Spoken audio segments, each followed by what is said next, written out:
All right, everybody. Welcome to our week 3. This is the top of the hill. It's downhill from here on, but we have another new project to start this week. So it's going to be exciting. We will get into that pretty shortly. So we will, I guess, just get started on our agenda for today.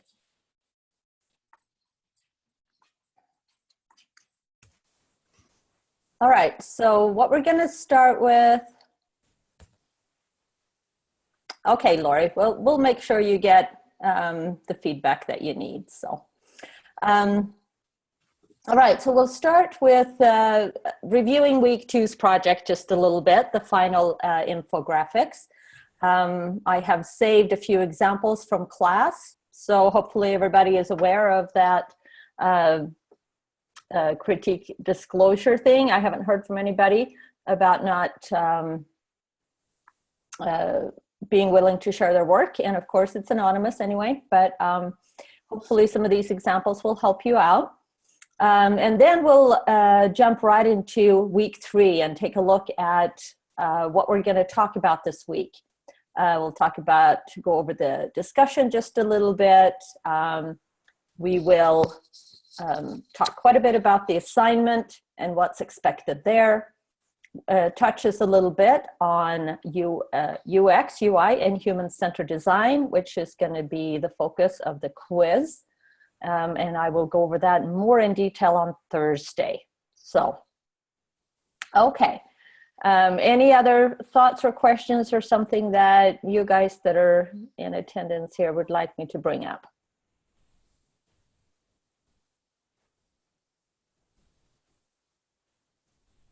Okay. And, on that note, for anyone who is just listening to the recording, if there's something specific as you are going through week 3 and working on the assignment and so forth, if there's anything that you feel like you would like me to cover specifically on Thursday, anything more on the assignment, the discussion, any of those things that you would like me to go over more in detail on Thursday, please let me know before Thursday's lecture, and I'll be glad to include that as well. So that's kind of what our Thursday lecture is for, is those Q&As and anything that might be coming up during the week. So, okay. Well, let's see here. For announcements, I don't think I've posted it quite yet, but I have graded the, hi Tanya, welcome in.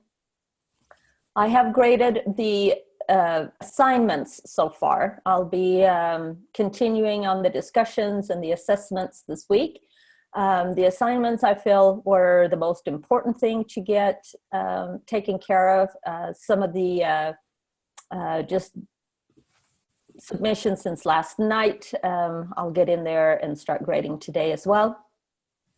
But since we're going to be going over those today in the critique, I thought that was kind of the biggest priority. And then I'll continue, hopefully get done with all of the grading by the end of today. If not, tomorrow around noon, it should be all done.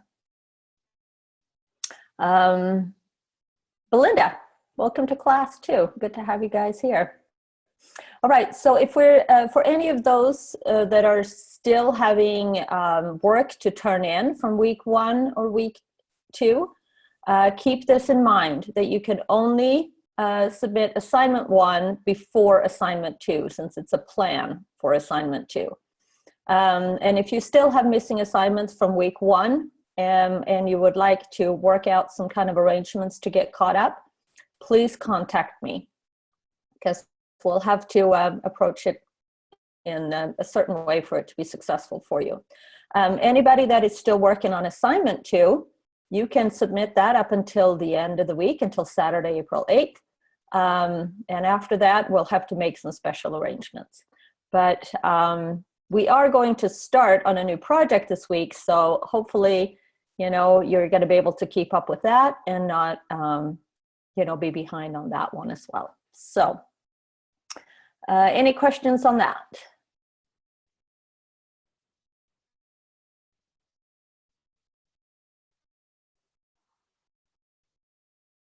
Doesn't look like it. Good. All right. Okay. So taking a look at assignment 2, the infographic. I heard a few people saying that they were concerned about it, that they struggled with it a little bit. And you're not alone. I could kind of tell from some of the submissions that a few of you were struggling with just the concept of the infographic, perhaps. If you still are struggling with that, I suggest maybe, you know, one of the things about infographics are that they are becoming a very, very popular marketing tool. And so many businesses want to have infographics designed that they can put on a website, that can be shared through social media, that they can use on, you know, for their advertising purposes, all kinds of things. So a big majority of infographics are actually used for advertising.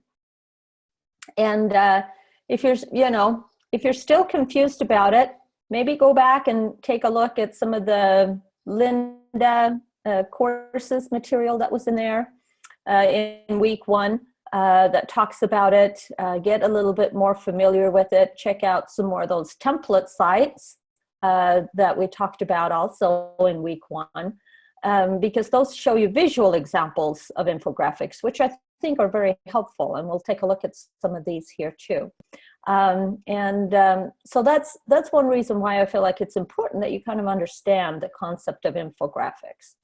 The other thing that is very important for infographics, and that is covered in some of those Linda videos and things like that as well, is the story. And maybe that's where some of you are getting lost, because it's not something that maybe you have been exposed to that much before.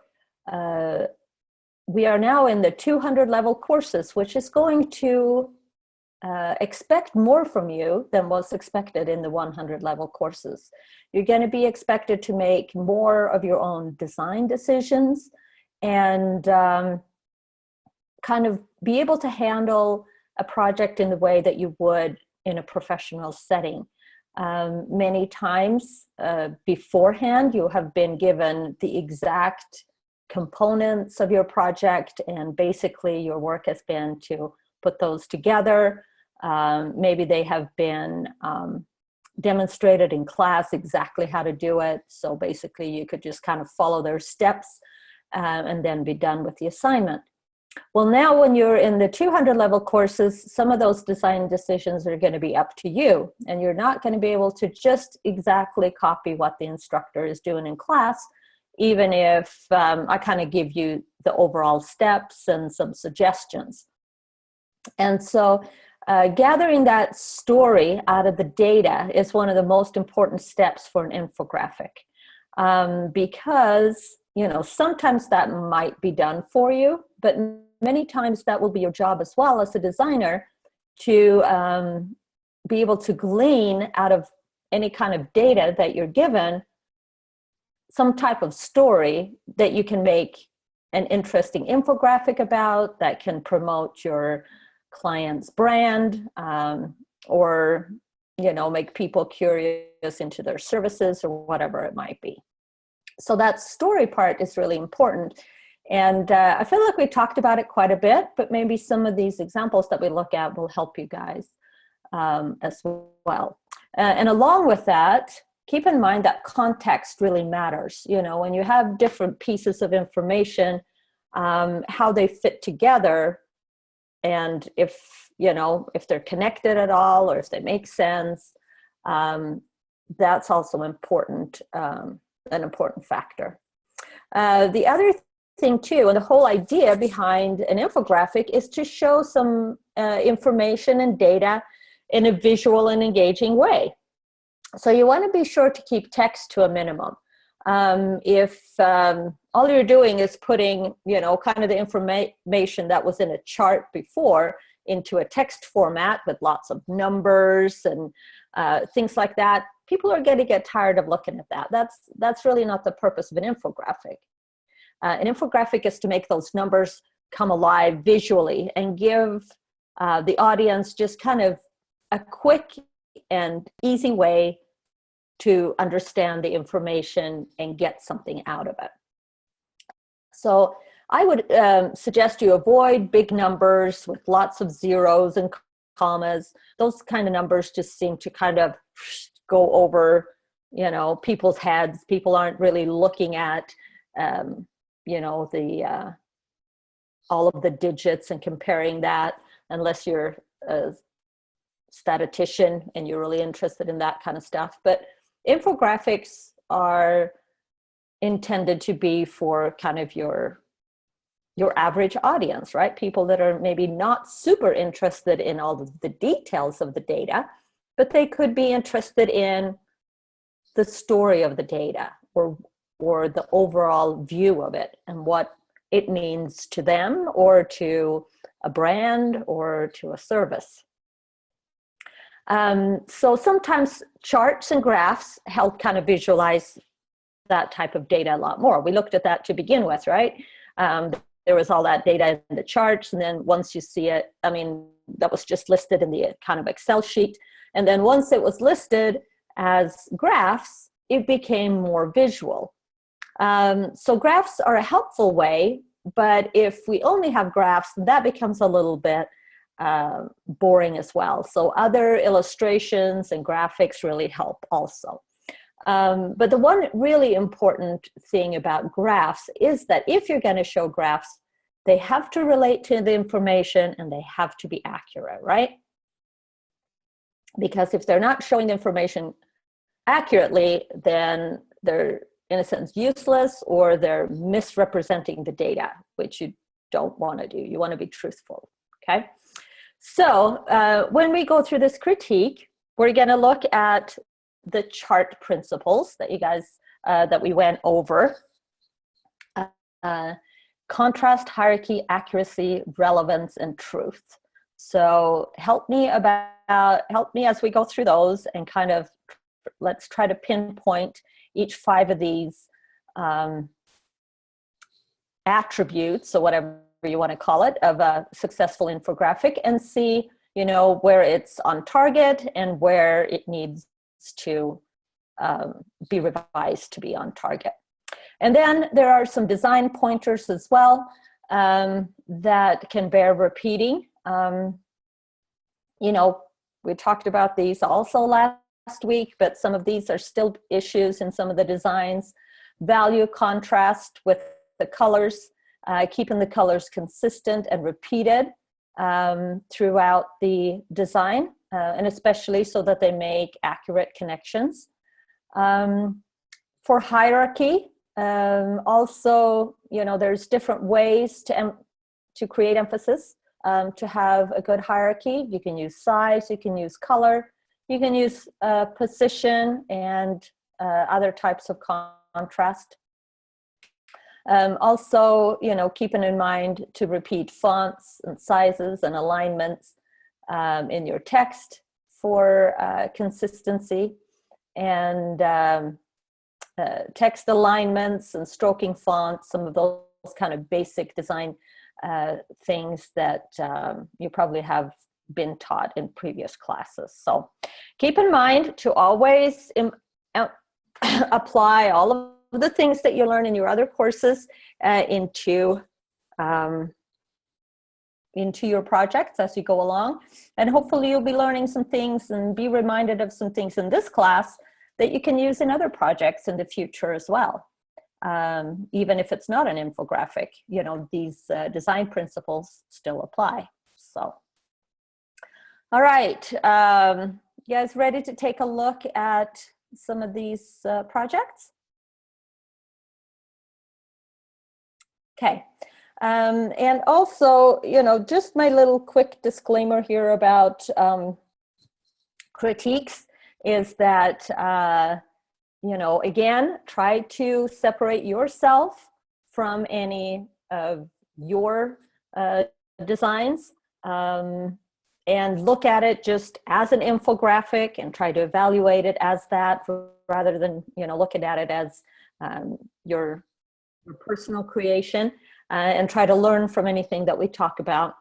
And also, even if we are not showing or talking in detail about your project during this critique, pay attention to the things that are being said, because a lot of you are doing similar things.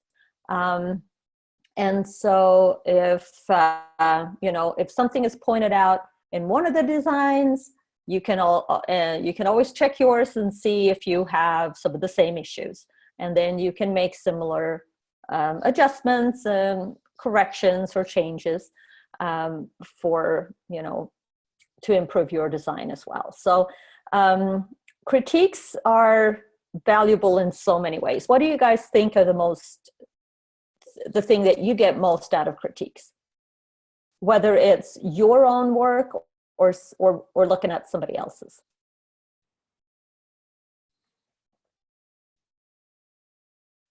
Ideas. Okay, great. That's great, Terry. And that's my purpose here as well, is to give you guys some ideas, and that those ideas are visual, right? So that you can, it's sometimes a lot easier to look at an example and point things out than it is to kind of explain what it is that it's not working on your design, and things like that, right? Okay, yeah, if you don't get any feedback, there's nothing to go on to make revisions. Okay, and other people's perspective, says Brian, and I think that is really important, because a lot of times if you only get feedback from me, I might be able to point out a few things, but depending on the mind frame I'm in, or how many other projects I've looked at with similar issues or whatever, there might be things that I overlook as well. And then when we have a good group like we do here in class, then there's always things that somebody else notices that's helpful. So that's another important part. Anything else?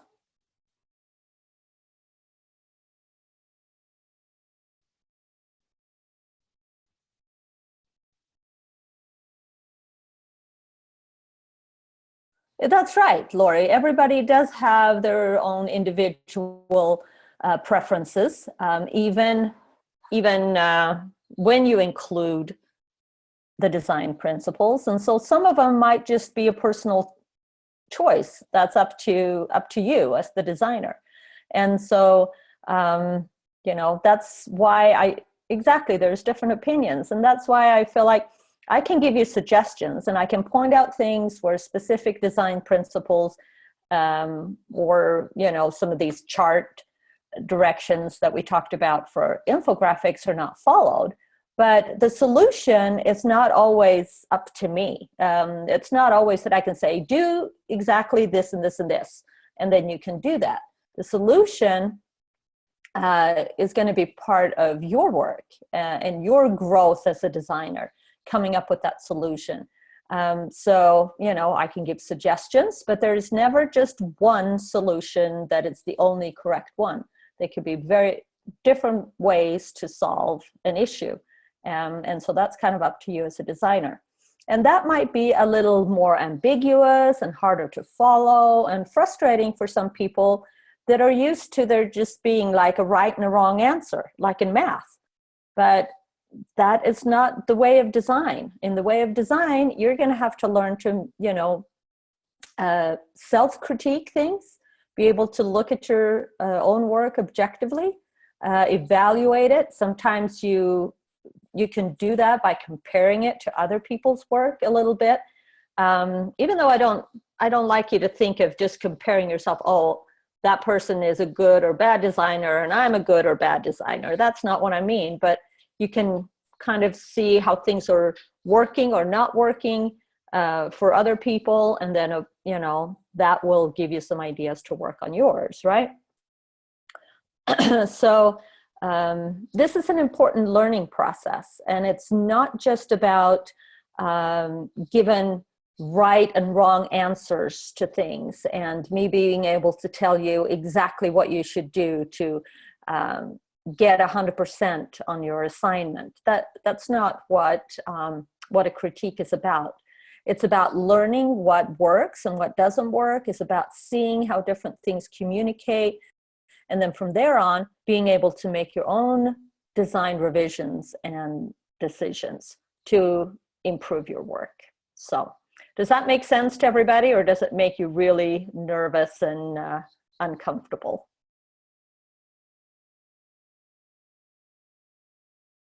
All right, makes sense to Terry. That's good. All right, if it's uncomfortable territory, then you know, don't panic about it. Just learn how to get used to it. You're still, you know, you're still in school, you're still learning, and this is part of your learning process. All right, so now we're going to go and take a look at some of these projects. So let me change here. Okay, yeah, and it's good to be open to other people's reviews and ideas. And you better get used to it as a designer, because once you start working professionally, you're gonna have everybody telling you exactly how they feel about your work, especially your clients or your art director or lead designer or anybody that's there to give you feedback and that's supposed to improve your work. They're gonna not hesitate to let you know that they don't like it, or hopefully they'll also let you know what they like about it so that you have something to go from.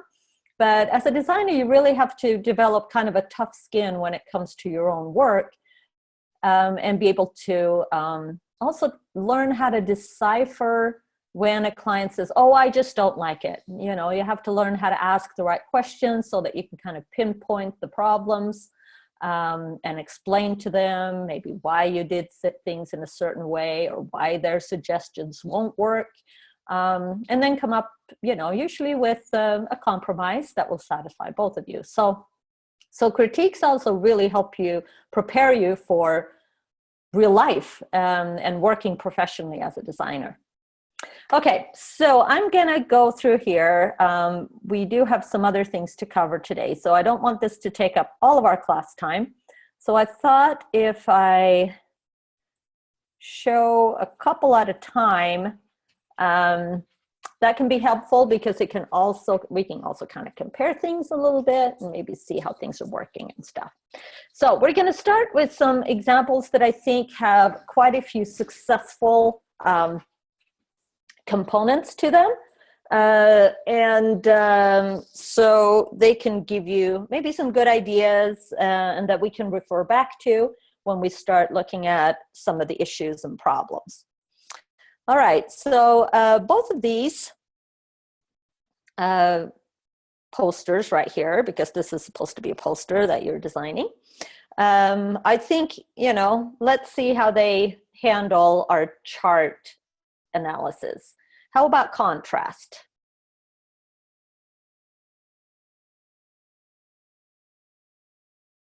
How about contrast and hierarchy, for example? Let's take a look at those two attributes. What do you guys feel like successful?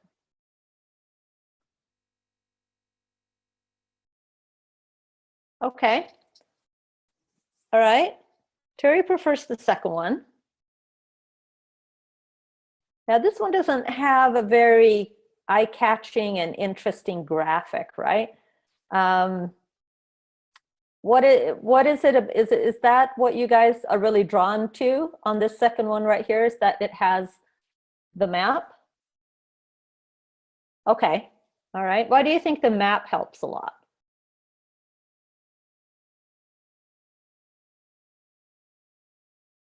Okay, it gives you some visual info. Okay, it kind of gives you something that you already know what it is to relate to, right? Yeah, it's also very large and takes up almost the whole upper half of the design, which creates a good hierarchy. So, you know, you really, you know, kind of start looking at this, you see some percentages, and then down here below, you get some more detailed information about that. Right? And your eyes go right through it, right to it, exactly. This one right here, I think it's clear and, you know, it has bright colors, all that kind of thing. It kind of has a background image with a lot of people, so you can kind of feel like that world population feel to it. But it's still just charts and graphs. So it doesn't, you know, have that real world connection to it like a map does. So we can see that having some kind of imagery along with any kind of graphs is very helpful when it comes to an infographic, right? Okay, so if you're gonna self-evaluate your design, think about it. Do you have some kind of graphic that connects the viewer to a real world thing rather than just the charts? Or are the charts the main component of your design? If it is, then maybe that's something that you can revise and improve to make your infographic more appealing to a broader audience. Okay, so let's talk about accuracy. Now that's a pretty important part. You know, is the information that's in here accurate? And I mean, that would take a little bit more analysis and stuff, but we can kind of go over it roughly. This one here says world population sizes, and then it has different percentages right here.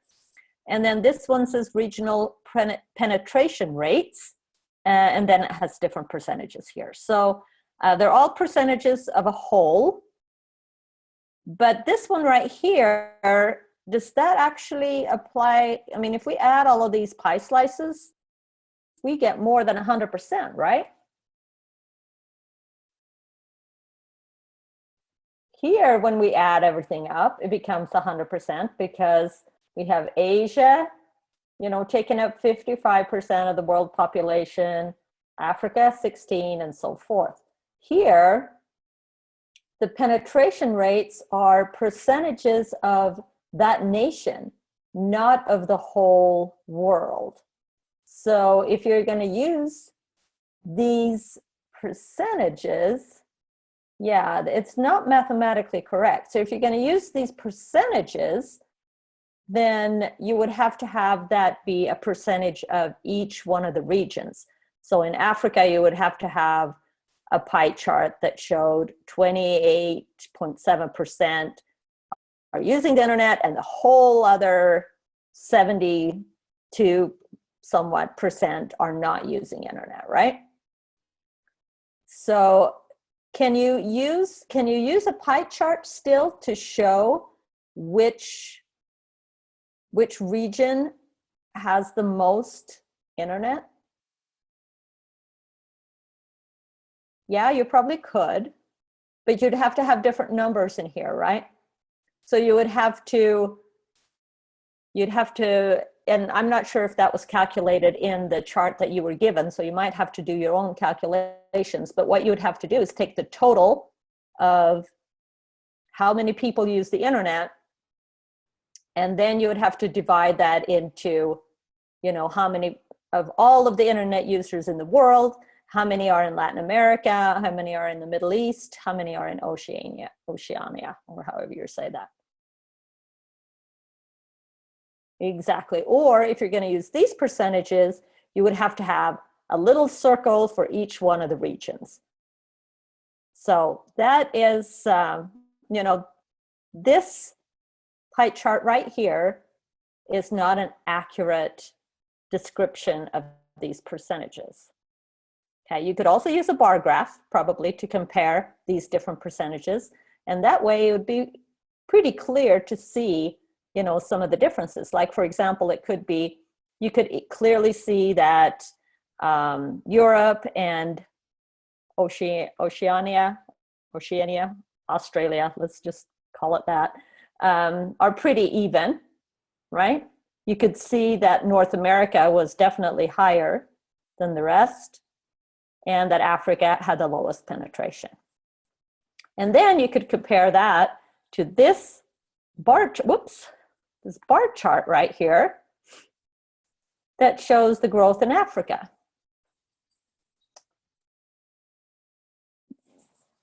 Michael's wondering, would it have worked better if the map was there? I think the map connects you to something in, in a real world situation, makes that visual connection, but I don't think it necessarily has anything to do with the accuracy of the data.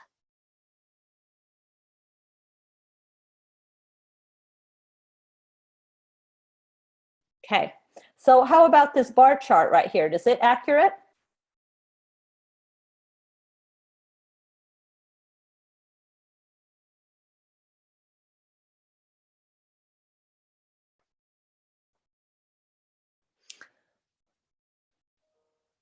That one works accurately, right? Okay, if we take a look at this other one right here, that one actually has two pie graphs that are working accurately. So this one is population of the world, so it's this kind of the same approach as this one. And this one says world total internet users. And so here, you have percentages of people that use the internet worldwide. So this one here works. If you ever use percentages in a pie graph, all of your percentages added up have to be 100% for it to be accurate. Okay, and then there's a bar graph right here that shows the percentage of Facebook subscribed internet users. So this is a different kind of data. This means out of the people that use the internet, how many of those people use Facebook or are signed up to Facebook? And so here you can see that Latin America has the biggest percentage of Facebook users overall. That's kind of interesting, huh? And North America and Australia come in second, a close second. Middle East and Europe are in third place. And then we have Africa and Asia are actually not that big of a percentage of Facebook users. I think there are some other social media vehicles that are more popular in Asia than Facebook is. So maybe that's, maybe that's a factor in there.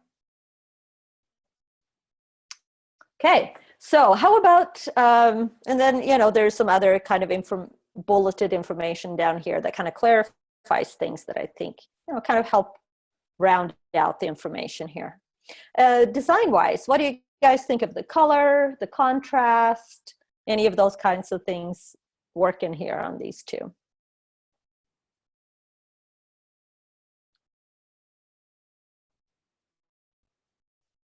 What is being put on there twice, Terry? What is that? What do you mean? The bar graph and the map.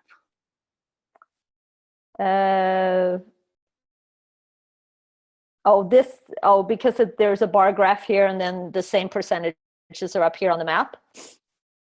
Yeah, that could be a little bit redundant. I think, that's the title of the infographic, so it's here. But it's a little bit easier to maybe visualize in the bar graph than it is just looking at these percentages right here. So is there another way that they could kind of combine these two? Can you think of something?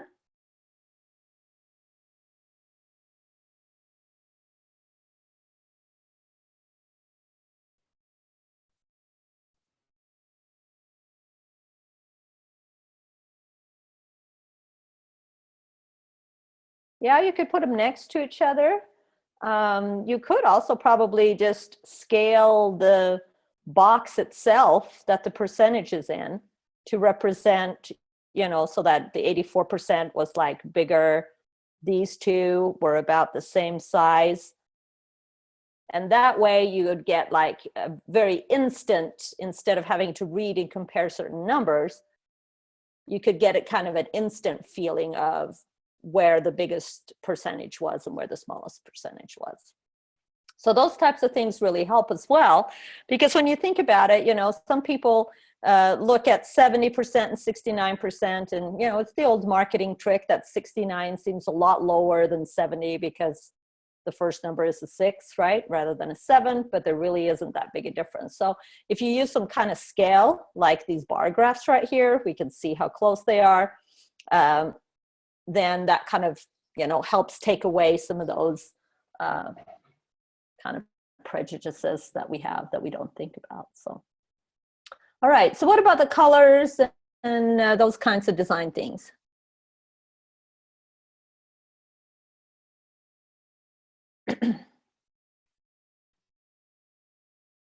Works for me. They're both kind of bright and engaging, right? I think one good thing about them is that each one of the colors that represent the different areas are quite separate. You know, there aren't colors that are so close together that they're easy to confuse. So that's good. They're also consistent, which is extremely important. You know, if you're going to use yellow for Asia, make sure you use that in all of your graphs so it doesn't become confusing. So that's good. You know, that's consistent in both of them. Some color contrast issues right here. You can tell how the black text on some of these darker colors are harder to read. Over here, white numbers have been used on some of these, which is a little bit harder to read on the yellow. So, you know, that's one of those things that sometimes you just have to make a little bit of a compromise. You can decide to either be consistent or, you know, have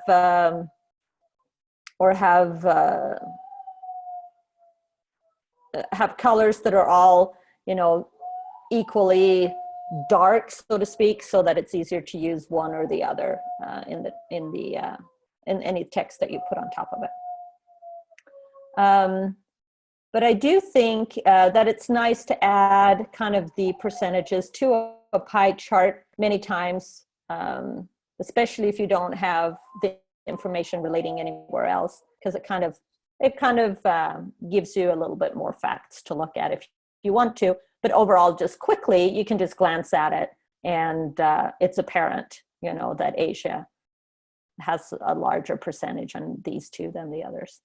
One thing that I think could maybe be improved on this one here is if these little squares were located more in closer proximity to where they are on the map. So for example, maybe starting here with North America and then Latin America, then moving over to, you know, Africa, Europe, the Middle East, Asia, and Australia, so that it kind of followed along with the order of the map.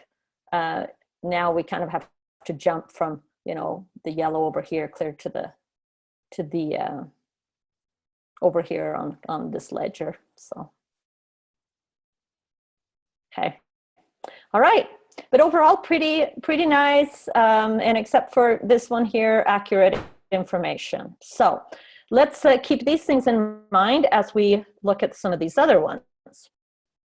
Here's a couple that are quite different. They both have a lot of graphics, but they're approached in a different way. Now this one here does not have a map, and it does not have any graphs. Is it still an infographic? Yes, that's right.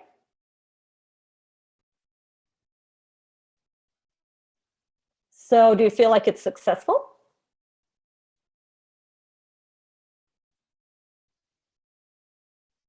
Okay, Lori feels like it's successful.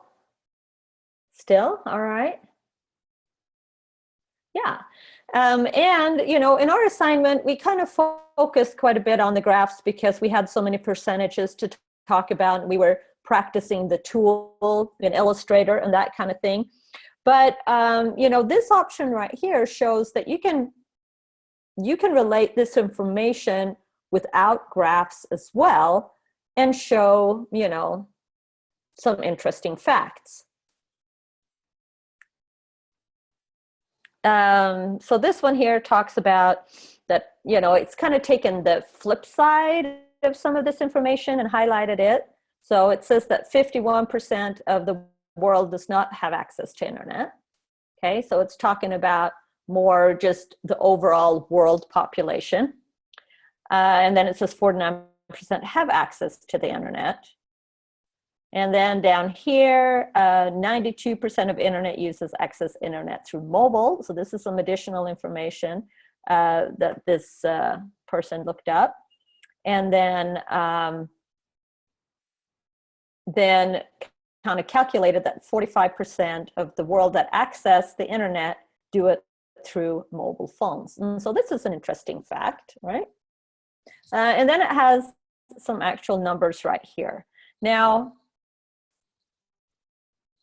you know, this information right here is a little bit redundant, I think, because, yeah, 51%, you know, so just barely over half of the world population doesn't have access to internet. Well, then that kind of gives that there's almost half or very similar number that have access, right?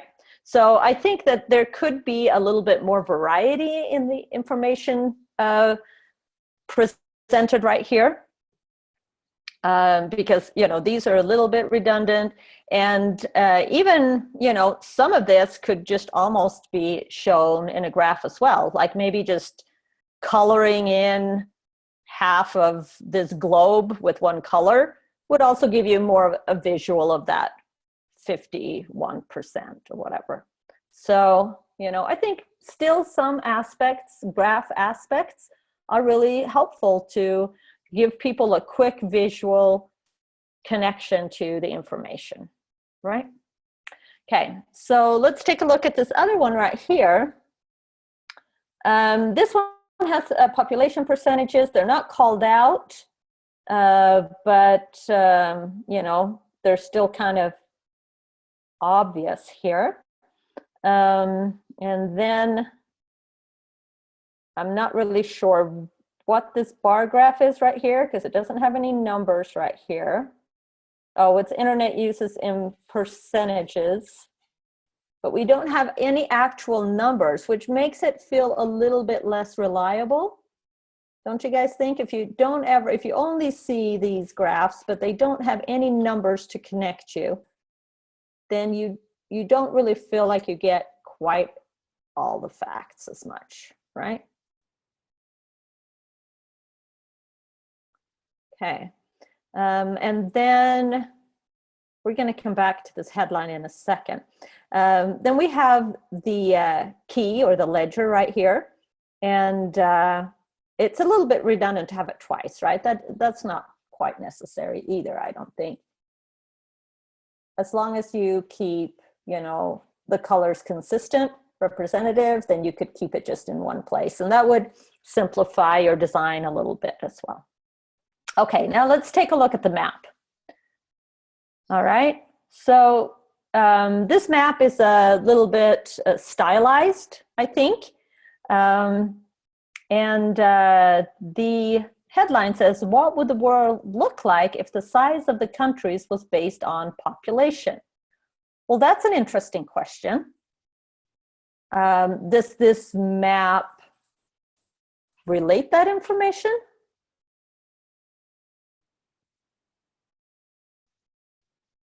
No, not quite. We also, you know, some of these correlate here. We have North America, we have Australia, kind of up here, so that's a little confusing. Africa seems like it relates. Europe, perhaps. The Caribbean is up in here. Asia is over here. Latin America is not represented. So, you know, that's this brown part right here, but it's not represented in the key. So that gets a little lost. So we don't have accurate information right here. Okay, I think that, you know, this would be an interesting question and a very interesting graphic to create, But for it to be effective, it has to be accurate, it has to relate to it. And then it also has to relate to, you know, a little bit of this internet users, you know. So maybe if there was two maps, one that showed, you know, if the size of the countries, and that's a little bit hard to say too, because we're talking about regions here, not exact countries. But if there was a map up here that kind of was changed to be sized by the population of these regions, and then another one that was sized by its internet users, then maybe that could be a good comparison. But right now we have disjointed information right here, right? So we have a problems with relevance, the R part of our chart. So, you know, is this relevant to this map? Is it relevant to the other information that's included in here? Okay, so proximity could, you know, there is some, I think, proximity issues right here where this is kind of moving in on the map, but this one here could probably be, you know, taken out completely. I'm going to get some tools here to mark things with that could maybe be helpful.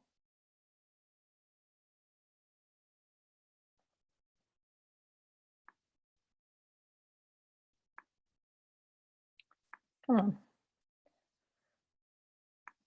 So, you know, this could go, that would give you, oh, it's not sticking. That, you know, could give this a little bit more information. The headline could be larger, you know, those kinds of things could be in there too. But most importantly, the ledger need to represent accurately the different regions and components. We might need some numbers here to solidify the data. And then everything has to be relevant. It really has to make sense together. Okay. All right, so let's take a look at these two right here. And I've arranged some of these just because they're oriented the same way so that it's easier to look at. But here is a couple of graphics that compare some things. This one here compares the internet usage in Asia compared to other countries. And this one compares Europe and North America internet usage. All right, so what do we glean from this? What do you guys think works, and what are some of the things that confuse you?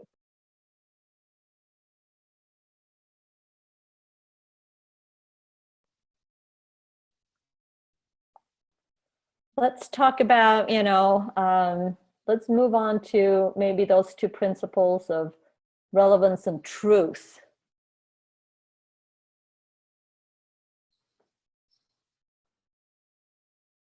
Okay, I have to look at each step to understand it.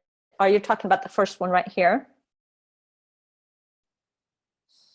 Okay, so this one talks about 35 countries and regions in Asia. And okay, so this one kind of, one of the graphics that's in here is kind of this circle right here. And automatically when we have a circle, we think of things working kind of as a cause and effect thing, right? Or something that is followed by each other. And we usually go clockwise because that's our natural way to deal with things in our culture. And so we look at this first here, internet uses of Facebook subscribers, population statistics for 35 countries and regions in Asia. Then we have a little graphic that kind of shows that we're talking about. And then it says the Asia regions is the highest users of internet in the world. Okay, so that is 52% compared to 49% of the rest of the world. So it's pretty equal. So it's not, you know, that big a difference, but it's Asia compared to the rest of the world. So with that in mind, it's, you know, pretty big deal. We've got a ledger right here that shows us internet usage is the purple, population is the gray for Asia, and for the rest of the world, it's black and green. Okay, so over here we have this little graph that shows some numbers for accuracy, and we can kind of compare here this is the rest of the world's population, and this is their internet users. This is Asia population and the internet users. So you can kind of see, you know, the population of Asia is a little bit over half the world's population, and their internet use is just barely over the world's internet use. So I guess it's accurate, but you know, what kind of relevant and you know, what kind of image does this give us? I think here it would be helpful to have some kind of map or something showing, you know, that Asia is really only, you know, one out of these 7 regions of the world that were evaluated. And, you know, it's kind of a big deal. You know, what a big, you know, the fact here all relies on that Asia has almost half the population of the world, right? That's what makes all of this information work. Okay, so basically it's kind of the same thing shown in 2 different ways, right?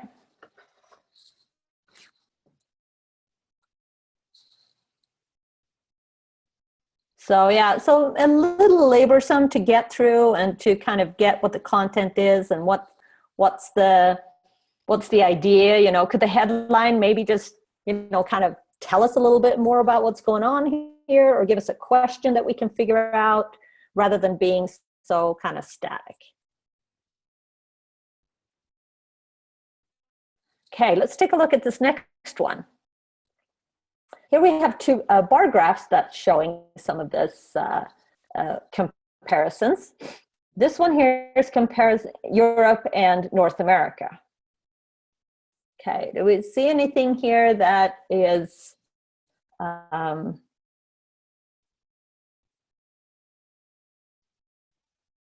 interesting? They, you know, we kind of have it split down the side. Europe over here with the EU flag, and North America here has the American flag, which North America actually includes Mexico and Canada as well. So maybe a little misrepresentation there. Plus, all the European countries are not part of the European Union, so maybe a little bit misrepresentation there.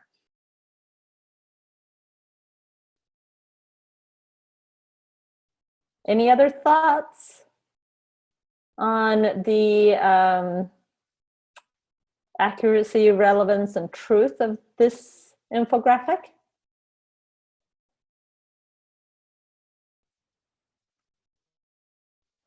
Remember the bar graphs that were shown in the Linda video that we talked about when they're comparing 2 bar graphs? And how that automatically makes people kind of compare, you know, these 2 things with the same evaluation. Do these bar graphs have the same top number right here? Do they have the same scale in their numbers?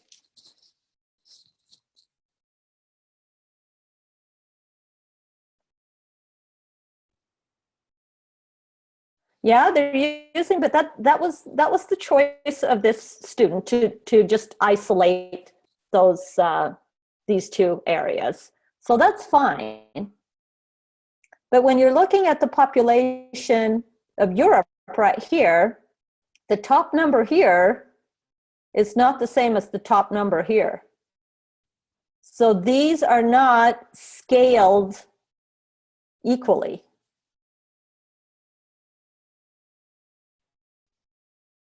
Right? Because this is like 4 million, or there's so many zeros here that I can't even keep track of them, right? But I can tell that it's not the same number. So for these graphs to be compared accurately, then we need to have the same number at the top of both of these bar graphs.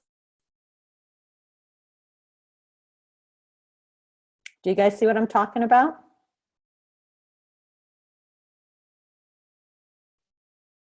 Okay, so remember when, you know, they were showing the solar energy versus the wind power energy, and the 2 graphs didn't have the same number on top, then it looked like they were equal. But once they had a different number on top, one of them just shot clear back down and was not as much production as the other one. Okay, so that's kind of the same thing that we're running into here. So the comparison between these two bars right here are accurate here. So like, you know, if we compare this many internet uses from the population, that's accurate in both of them. But since we're looking at the graphs side by side, we automatically compare the two graphs as well. And then we get an inaccurate feel of the population of North America compared to the population of Europe. Okay, so if you're putting two graphs side by side, it's very important, especially if you're using bar graphs, that you have the same number on top right here. And you can make that change in your graph tool. And I went through that in the lecture and pointed out where that was. So, and it's in the videos as well. Okay, so that I would say would be the biggest issue here with accuracy. And as well, you know, technically this shows the truth because the numbers are there. If the numbers weren't there, it would also be false, so to speak, because you wouldn't have anything to actually compare it to. But I think it does a misrepresentation here. Okay. Some of the other things too, you know, relevance. This is, you know, says more population here, less population here. You know, population of the world, population of internet users. You know, these little bubbles right here are right as focal points, but you know, they're a little ambiguous, and I don't know how much, you know, they tell of the story or how important they are, or, you know, that kind of thing. So, you know, there may be some other type of information that would be, you know, a little bit more fun or interesting to point out right here.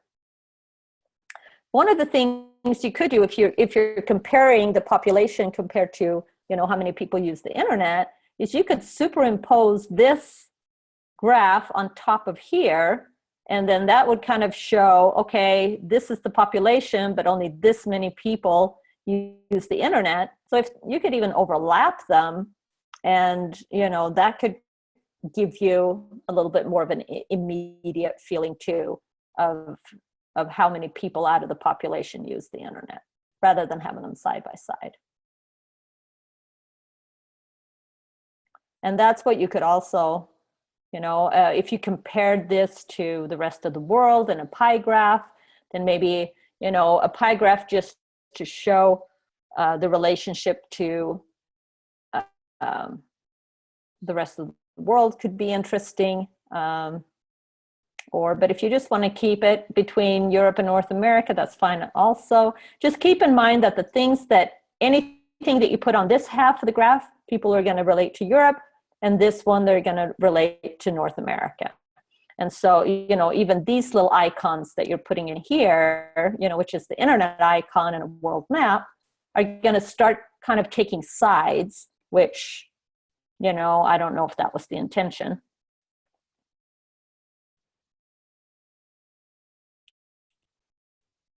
So does that make sense?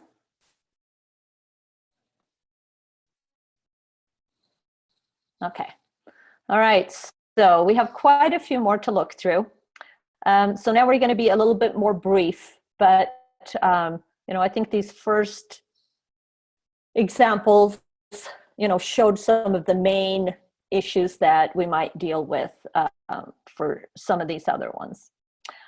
In this one right here, you know, again, you know, some of these pie graphs here, they show the relationship between North America and Asia, and then it fills up with the rest of the world. So that becomes an accurate graphic then. Population versus penetration rate over here, though, if this is the population Okay, so about half of the world. And then the penetration rate is put on top of that. Does that make it accurate?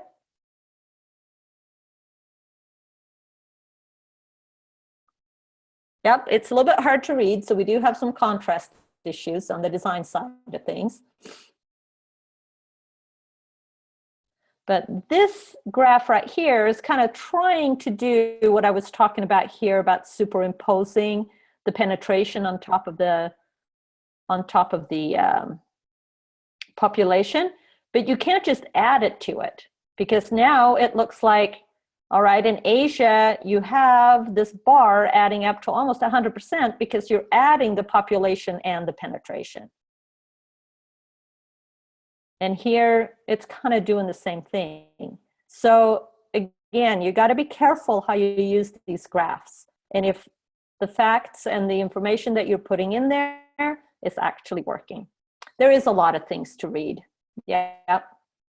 So yeah, I can kind of see what they wanted to do, but you gotta, again, you gotta be able to, you know, mathematically understand this. And I know this is probably some of the struggles that you guys have gone through, is that this has a lot to do with statistics and maths, and you have to kind of understand that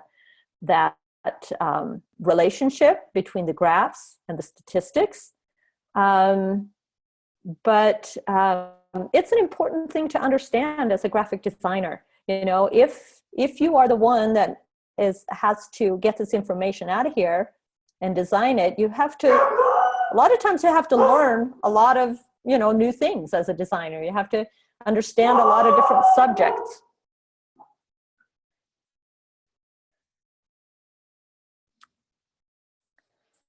All right, so come here, Odie. So yep, lots of different fonts. And I think design-wise, you know, this feels pretty fragmented as well. We have a very bright background color, which tends to, you know, kind of agitate and take over. Keep in mind that a background color needs to stay in the background. So there are some design issues right here too.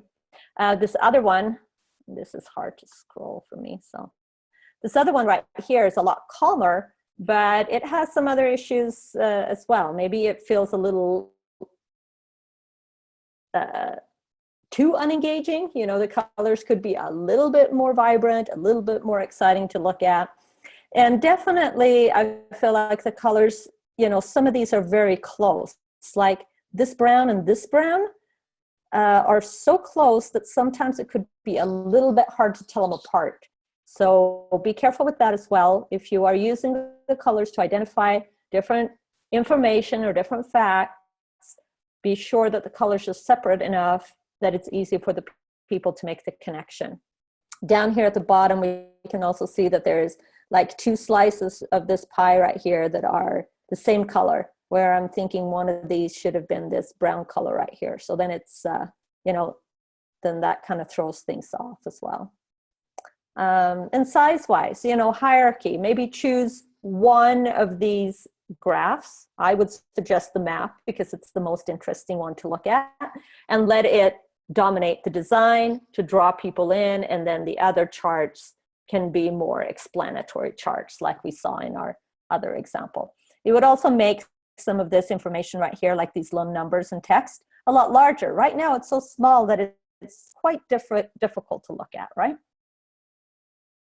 Yeah, the maps are kind of helpful, you know. Here there is a map of Asia and a map of the United States, so that kind of makes it a little bit more interesting. It would be nice if they were treated similarly, you know, just colored in with a solid color, maybe a color that was then echoed in any kind of these information here. That would make it a lot more cohesive than throwing in this green color all of a sudden, right? So think about those. Those are issues with repetition. Okay, and here we have another couple of graphics that I think have used color, you know, in 2 different ways. This one is a very tight color palette, hasn't used very many colors. This one is quite broad. How do you feel about the differences?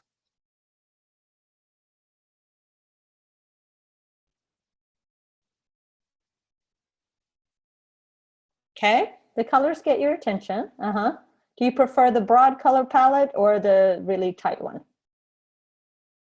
And the more simple one?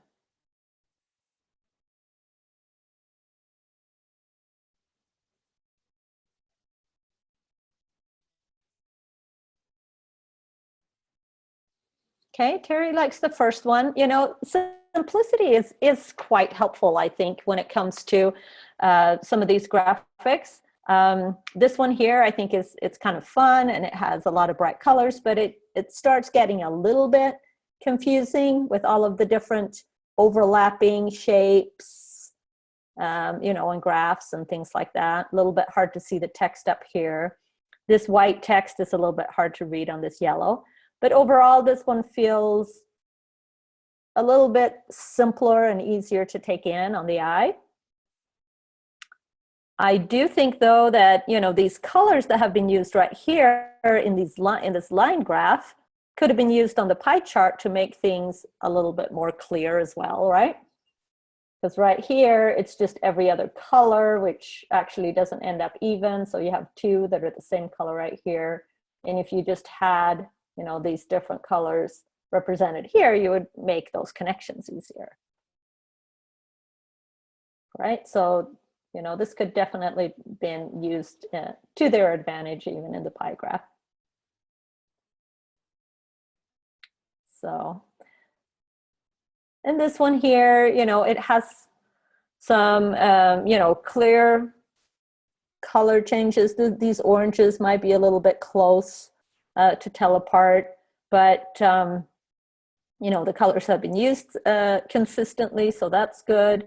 But yeah, my eyes get a little bit overloaded too. You know, there's a pie graph right here in the middle on top of, you know, the world globe, and you know, it has relevance. I think the picture has relevance to it, but using it as the background and then putting everything else on top of it becomes a little bit too busy. I think if this image was used on its own, and then you had the charts around it, either, you know, if it was oriented the other way or whatever, it would be a little bit easier to take in all of these things. So I think you don't necessarily have to take them out, just kind of rearrange things so that they're not overlapping on each other. Okay, so here we have a couple of other graphs that are, you know, a little bit simpler. Things are separated a little bit more. There could be, you know, we have kind of three graphs here that are about the same weight and importance. And again, with hierarchy in mind, if you have one thing that's going to grab your interest to begin with, like that world map in the first design that we saw, then that's really helpful. This one here also has more of a hierarchy structure because this map is kind of what you notice first of all, right? So, but again, you know, take advantage of having these colors representing the different areas, even in this bar graph, because here, now we have to look at the numbers and the names to relate this information to this information. Had you used the same colors, there would be an immediate connection.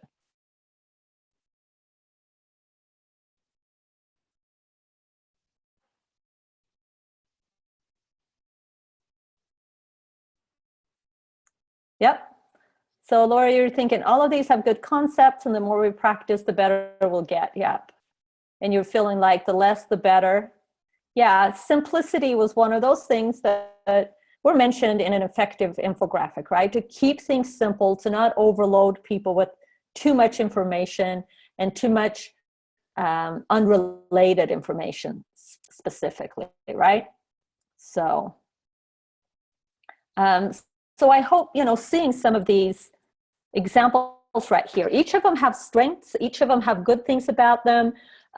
Some of them have things that really could improve their their communication, you know, the accuracy, you know, grabbing the attention of the audience, those kinds of things. And some of them need to have some things fixed so that they're actually accurate and show the truth of the information, right?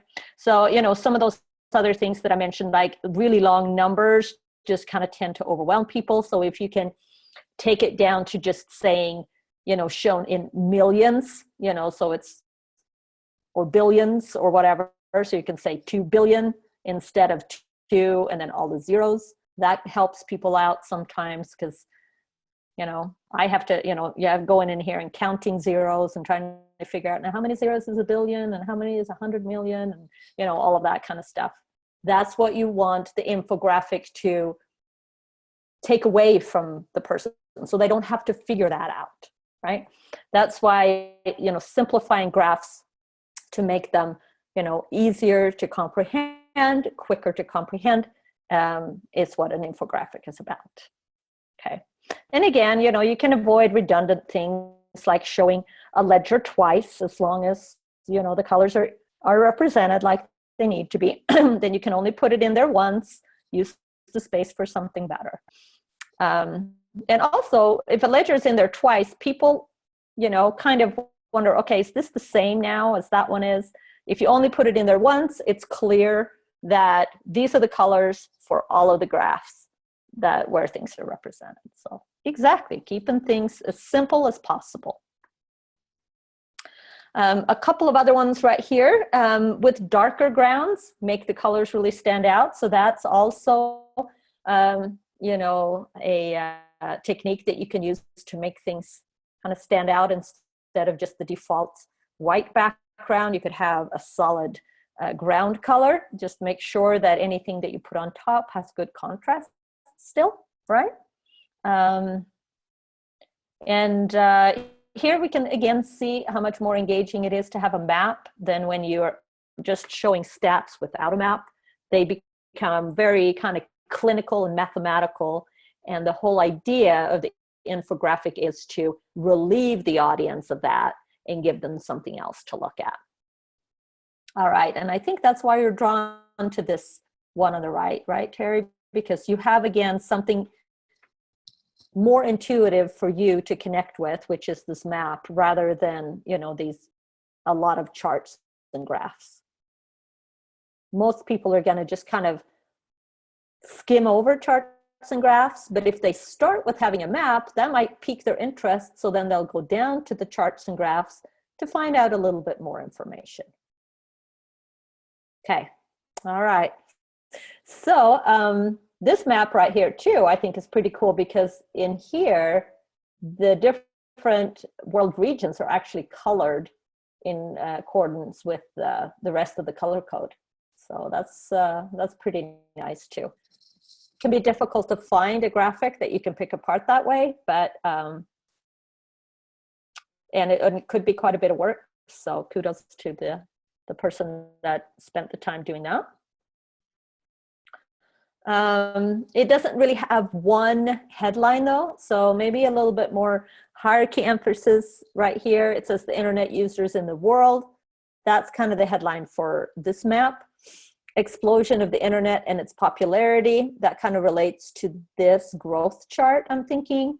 And then this has a world population map and then a few facts here. So, you know, there isn't really just one theme or one topic of this infographic, so that could maybe have a little bit more focus. Right, so here we have another couple that are quite similar. Again, you know, there's a redundant ledger here. Remember that even if you have the ledger in there, when you create the graphic, if you ungroup it, you can remove any of those parts if you want to. Or if you don't put in any of these countries, if you only put in percentages, it's not going to give you the ledger as part of your graphic that it generates. So, and all of these have the kind of the same components that some of those other ones have, but we have that issue with hierarchy here again. You know, the paragraph and the map and the bar and the charts all have, there's like 4 different components, and one isn't really taken over or shown more focus than any of the other ones, which makes you kind of either just go around in a circle, but it also doesn't draw you in the same way that it does when you have one main graphic or component to draw you in. So I would suggest using the map for each one of these to kind of just really draw you in, maybe adding some more information so that the map becomes more involved and engaging to look at for this one right here. And then we have a couple more. So here we can see this one has the large map. So again, it engages us more, right? It draws us right into this map. But then we want to make sure that the colors are synchronized.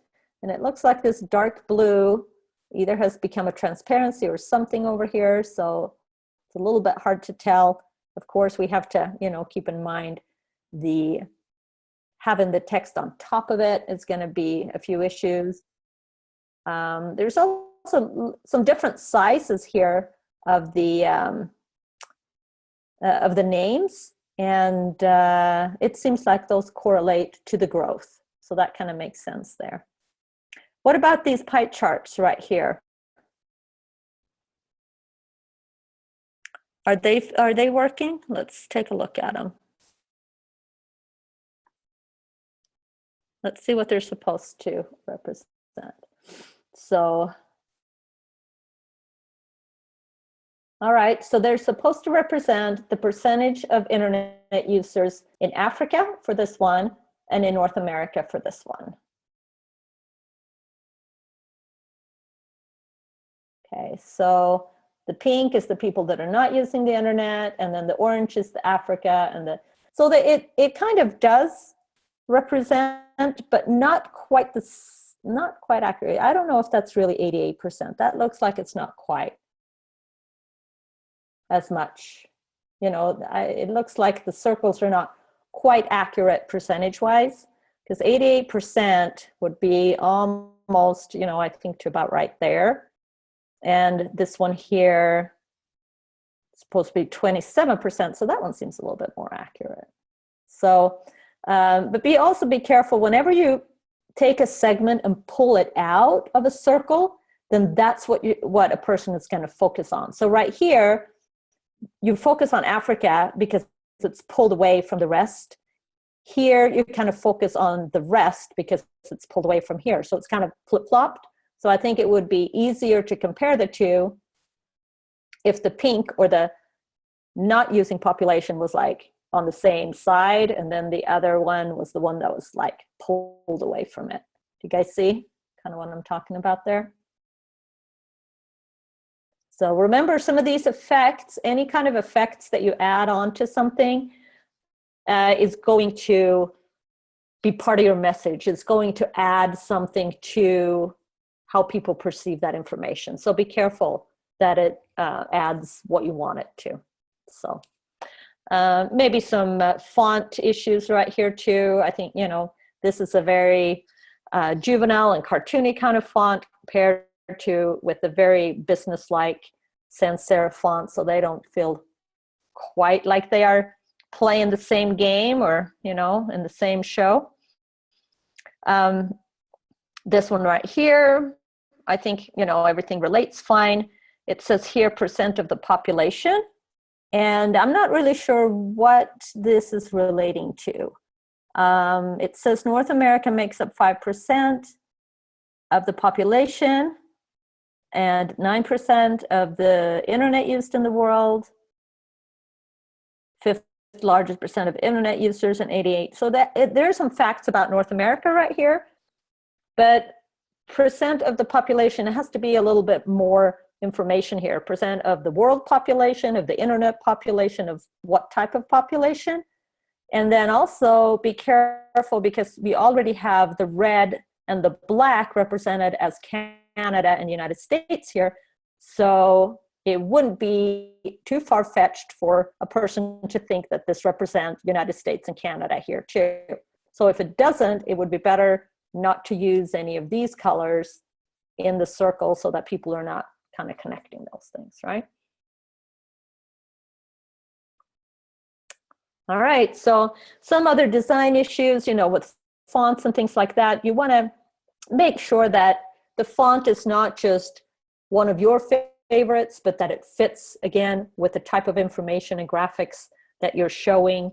You know, a very kind of fancy, flowerful, scripty font like this is something more talking maybe about art and music, or, you know, something like that, rather than, you know, internet and, you know, technology facts, things like that. So, you know, make sure that things feel so that people kind of have that connection to it. Fonts really give a big flavor to your design. You know, they can either feel casual, they can feel businesslike, they can feel formal, they can feel flowery and fancy, they can feel technological and fact-based, that kind of thing, right? So think about that as well. All right, so that was the end of our examples.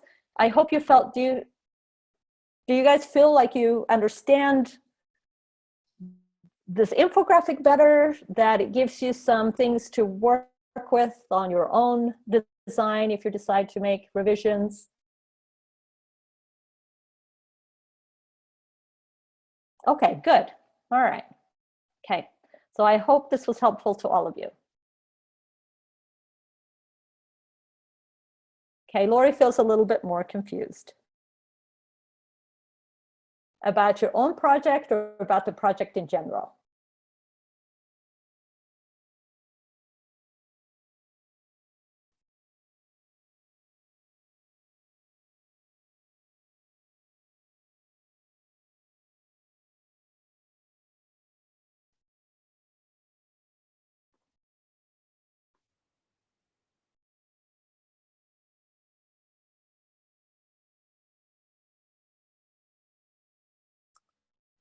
Well, yes, if you're having problems with the graph tool, you definitely need to get help from the coaches or somebody like that, so so that you can get it to work correctly.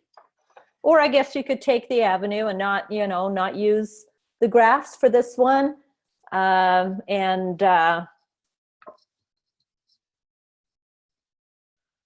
my goodness. Okay, well, hopefully we can get that resolved. And so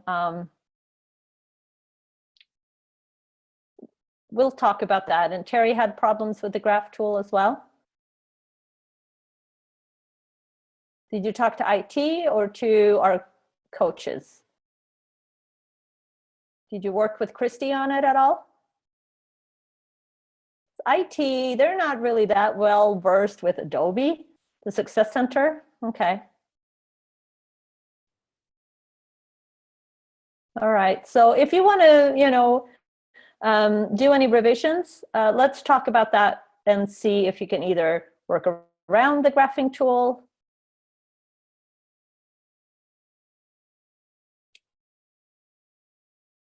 Okay. All right, I'll make a note right here, and we can see what we can do about that for each of you guys. Okay. All right, so for all of you, or any of you, I should say, that are considering doing any kind of revisions or resubmissions for this assignment, just a couple of little things here, and if you run into if you have other issues than these, then we'll kind of have to work on those separately, I guess, and on an individual basis. But just general directions. Make sure that you look at your notes on the PDF and the rubric comments, and so you have to go into your gradebook and take a look at, make sure you see your rubrics, and go to the little place where you can see the comments in the preview and take a look at those. Because for any of you that submitted a PDF, I've usually made some comments in there as well, some more specific comments. And then, preaching to the choir, of course, watching this critique could be also a way to learn and get some additional pointers. You can also get a one appointment with me according to the schedule, or meet with Christy, our coach. You could also, even if you can't, you know, meet with Christy, you could go into the Student Success Center, but these are some kind of specific tools that I can't guarantee that all of the tutors are familiar with. So your best bet would probably be to set up a time with Christy. Also be sure that you address any kind of missing requirements. So go through the rubric again, kind of double check all of those things. So if you missed something like, you know, a part of the assignment or something like that, make sure that you include that in your revision. I will only regrade and take one resubmission for this assignment because we have other projects to work on as well, and there's already a lot of grading involved, and so it's just not going to be within my time constraints to, you know, regrade over and over and over the same assignment. So make sure that if you're going to do a resubmission, make sure that you've done all of the changes that you want to and all of the things that you feel, you know, were necessary. You do have till the end of the module to submit this revision though, okay? So that, you know, just you can work on it for the next couple of weeks. You can, or just do it when you feel like you have time. I don't want you to fall behind on the current project because of it. So you might want to think about, you know, what is your grade? Is it going to make a big impact to your grade to revise it now for a regrade, or is it something that maybe you can work on even after the class is over and just kind of try to up it and modify it for your portfolio? Since all of you are, at least we're supposed to, send this as uploaded to Behance and send that to your AD or faculty program advisor, you might be able to get some feedback from them as well, depending on, you know, what their time allows, that you could apply to your project as well. And then just a note, I would say for your own records, if you revise it and improve it a lot, make sure you put that new version on Behance so that you have the latest one up there.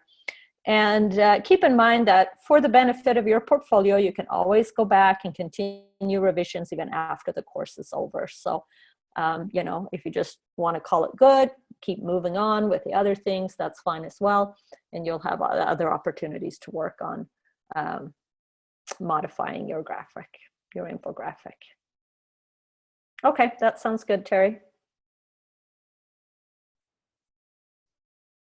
All right, I'm sorry you've had issues with the graphing tool, Lori. So we'll see what we can do about that.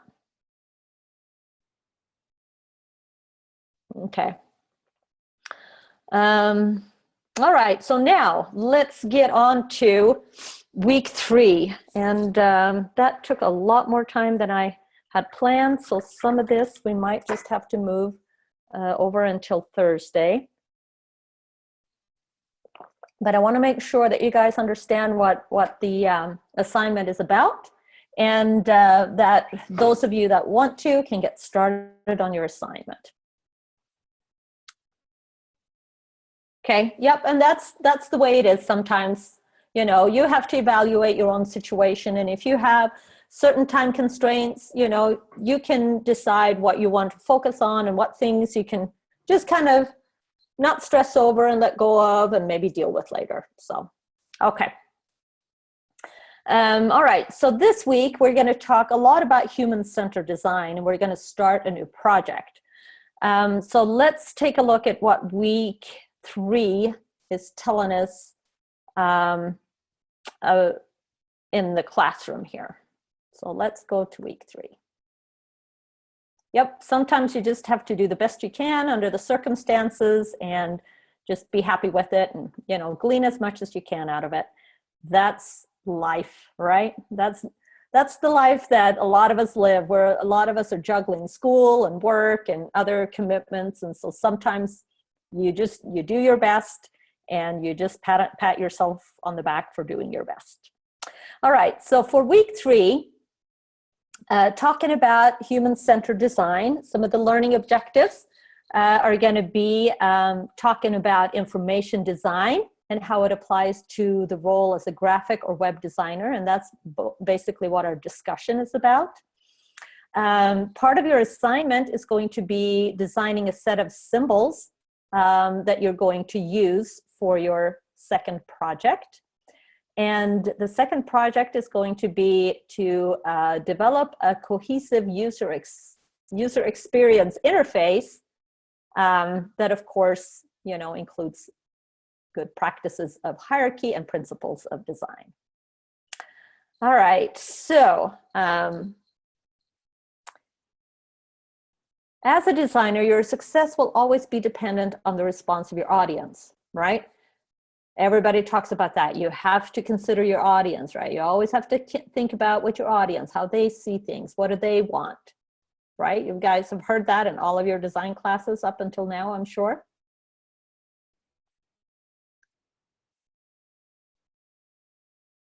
And that aspect of considering your audience is very much integrated with user experience, and what we also has kind of started to be coined as human-centered design. So this week we're going to talk more about that and how to keep the user's experience in the forefront of our considerations. You're going to start your second project in the planning phases. So you're going to start planning this interactive user interface and design symbols or icons for the screen. And then we're also going to talk about different design careers and how each implements information design. All right, so even though we're in a bit of a time crunch, I still want to play this video for you guys because I think it explains a lot about human-centered design, so that then we can kind of refer back to this when we talk about some of the other things. So let's watch this one on YouTube here. Hold on, I'm gonna make sure our sound is working right here.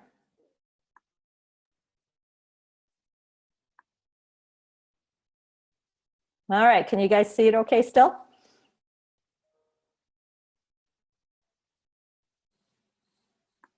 Centered design is a creative approach to problem solving, one that starts with people and ends with innovative solutions tailored to meet their needs.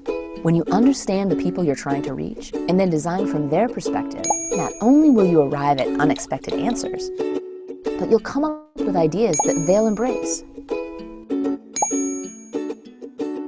Human-centered design is both how you think and what you do with it.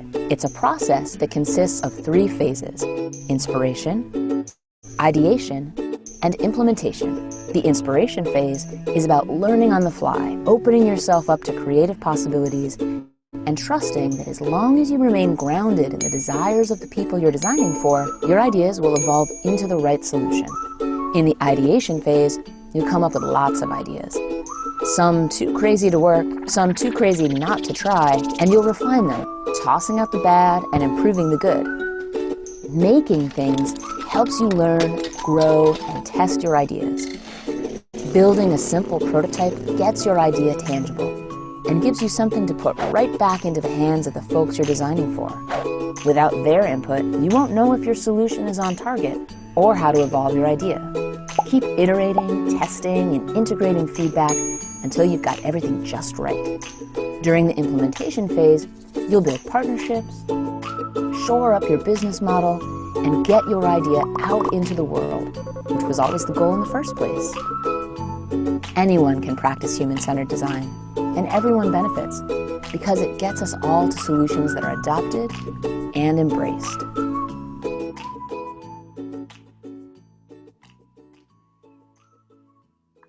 All right, so does that clarify a little bit what human-centered design means and how important it is that it's kind of connected to the people that are going to, use or interact with or read or whatever it is that the end user will do to the thing that you design?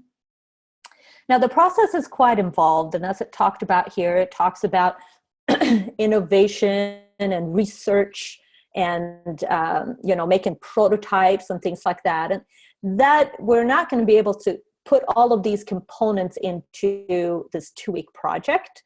Even if we had done it for the whole course, it probably would have been a little bit difficult to kind of try to implement here in the classroom.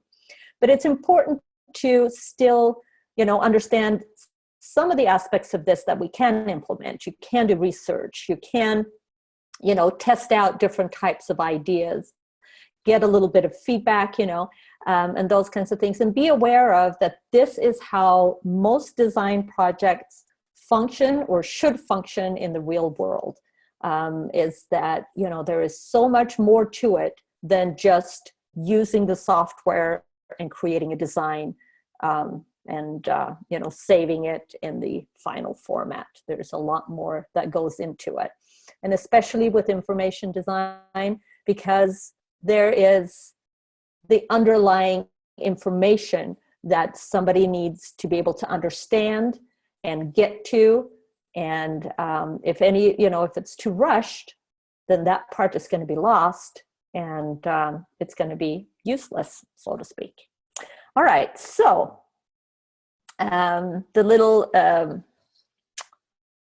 little inspiration this week is recognizing the need is the primary condition for design, said Charles Eames, who was a designer and both an architect and created a lot of furniture and interiors and things like that. So those types of the design that he did was very closely related to a person using his design in one way or another.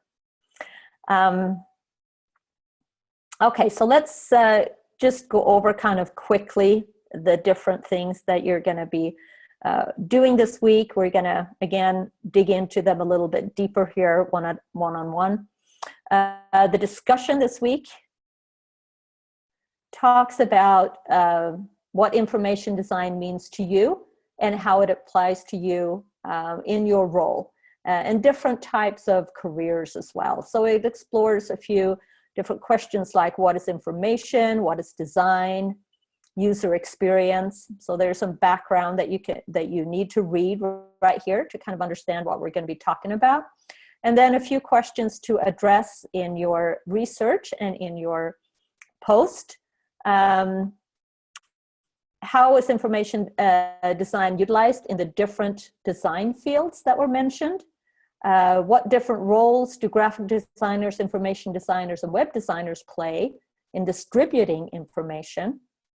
How can human-centered design approach be applied in your specific field? I know some of you have an information design emphasis, some of you are web designers, others are either in the bachelor's or the associate's area for graphic design, and some of you might have some more specific interests even, after you finish your degree that you're wanting to focus on.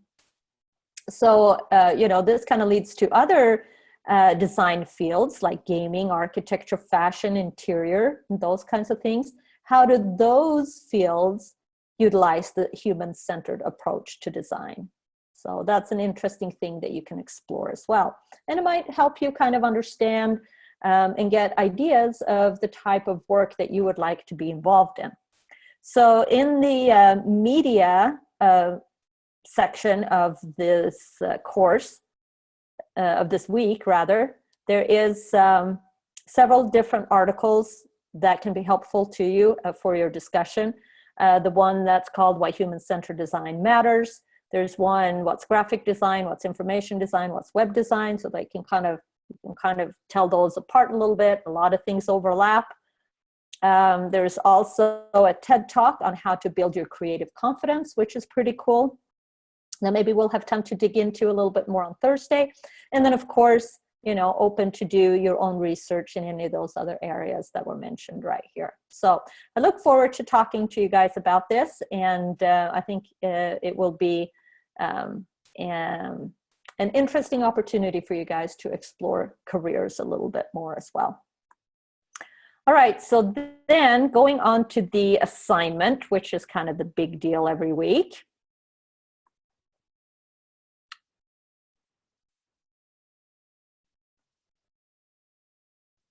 Okay, for the assignment this week, we're going to plan a user-friendly interface. So we're going to be kind of delving into the area of user experience and interface design, which some of our web students might be more familiar with than our other graphic students, but it's actually applicable to either career.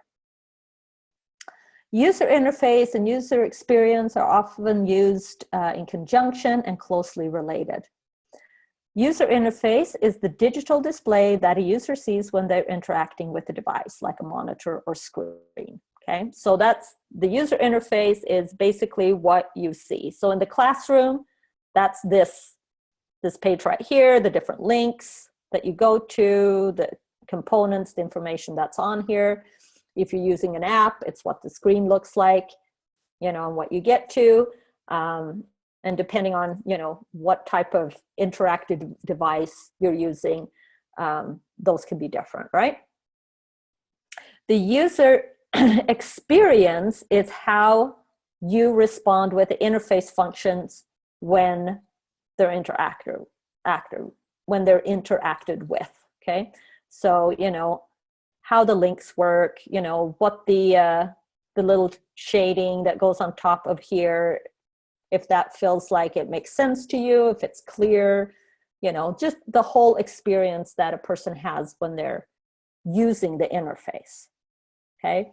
The designer is responsible for this being good and a comfortable experience. It needs to be intuitive, so it's just easy. You've all probably experienced things that were confusing and you're going like, oh, I don't know what this is for, or why is it doing this, or why is this happening?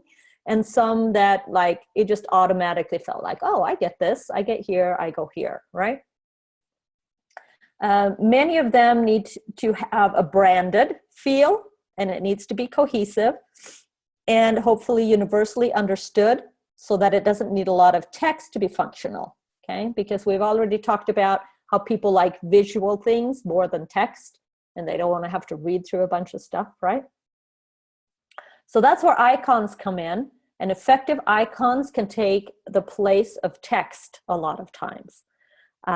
These are also sometimes called symbols, and they're used a lot in information design and in user interface design. You've probably seen lots of, you know, or you're probably exposed to a lot of icons all the time. They communicate quickly, usually universally, without having to add text or using a lot of space. So they need to be simple, clear, easy to understand, and they need to feel cohesive with, you know, a lot of things will have several different icons, and then they need to kind of have a cohesive look and feel. For icons to be quick and easy to understand, you have to give up your desire for some of them to be unique and different. In icon design, you need to instead strive to be predictable and rely on some common metaphors and symbols that people are already familiar with. It kind of defeats the purpose of an icon if you make it so unique that nobody knows what it stands for. For example, if you're looking for the Wi-Fi connection, and if you make a Wi-Fi connection symbol that's completely different from the regular one that we always see with a little, you know, the little signal bars sticking out, then that's just going to be confusing to people, and so the icon won't be functional. Does that make sense? So as with different design, when a lot of times we're striving to be unique and different and have something, you know, feel very customized, it's a little bit different for icon design. You want it to be familiar instead, because that way it's going to communicate faster. All right. Objects should be shown in their simplest and most recognizable form. Avoid unnecessary details. And think about, you know, the sizes that they might be used in. And then also a cohesive look and feel, using a grid and clean geometric shapes to create icons is a good way to get consistent shapes, curves, and angles. And just using basic vector tools, you don't have to be complicated at all, is helpful. All right, so let's talk about what you're going to be doing this week, knowing a little bit about this. And there's more videos and more information on icon design in the media section of this week. All right, so the assignment, the second project that we're going to be working on is designing an interactive kiosk at a large superstore. Okay, so it's going to be a 2-week project again. So you're going to plan this week and then create the final design and presentation next week. So overlooking the whole project, the kiosk is going to be placed close to the entrance of the store and be used for customers to find their way around the store and be able to search and find the location of a specific item. So this project is about making the kiosk user-friendly and cohesive with the whole shopping experience and the brand of the store. You will have a choice between several existing chain stores. So you're going to choose from one of the stores below here for your project. Each one of the stores has 5 general departments listed. If you want to choose a different existing store of your own, you need to have my approval first. So contact me about it so that I can make sure that it just still fits the overall specifications of the project. But again, keep in mind that you don't want to make more work for yourself than necessary.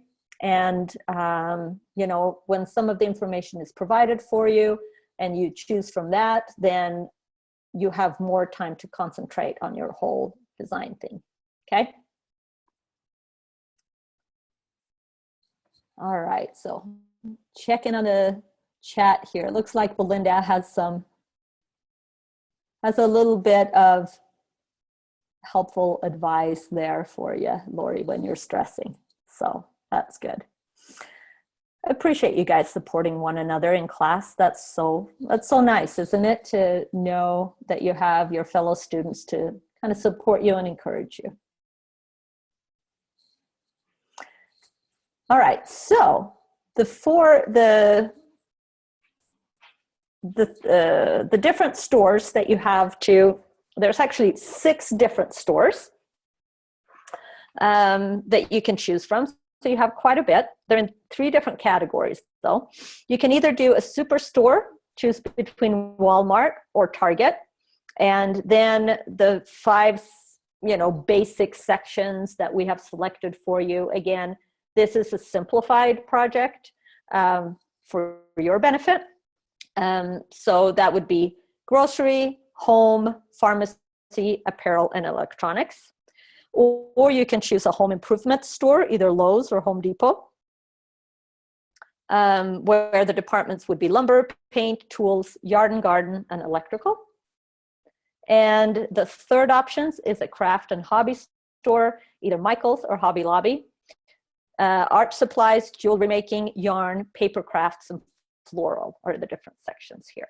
So I hope that each of you can find a few of these that you are at least are familiar with, a store that you have been to, a store that's close to you, so that you can kind of relate and connect to the environment and kind of picture how your kiosk would function and work, okay? So, yeah, you want to choose a store that you're familiar with or can visit in person even, so that it's easier for you to plan your project. Okay, you're going to use the existing logo and branding for the store. Okay, so you can locate a vector version of your store's logo on Brands of the World. So if you just go to this link right here, you can go in here and let's say you decide on Hobby Lobby, and then you choose vector logo and search. You can see that here is their official logo. So you can actually just choose that and download it.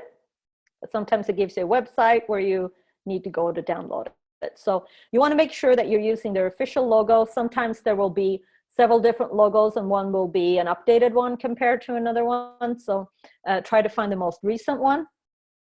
And then don't make any changes to this logo. This has to stay intact. And that's the way that most of the time when you're working as a designer, you are going to be working with an existing company, and you have to respect and work with the constraints of their logo. All right. So you find the logo for the store that you've decided to do.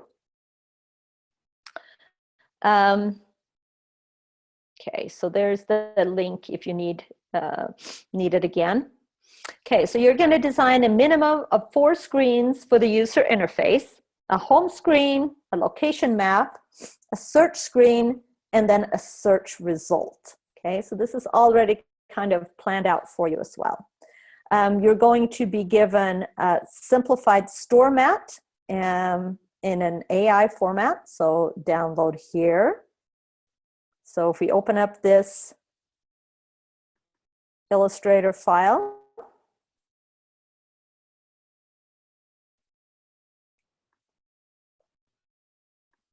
it looks like there's a missing font, but that doesn't matter because you don't have to use this font.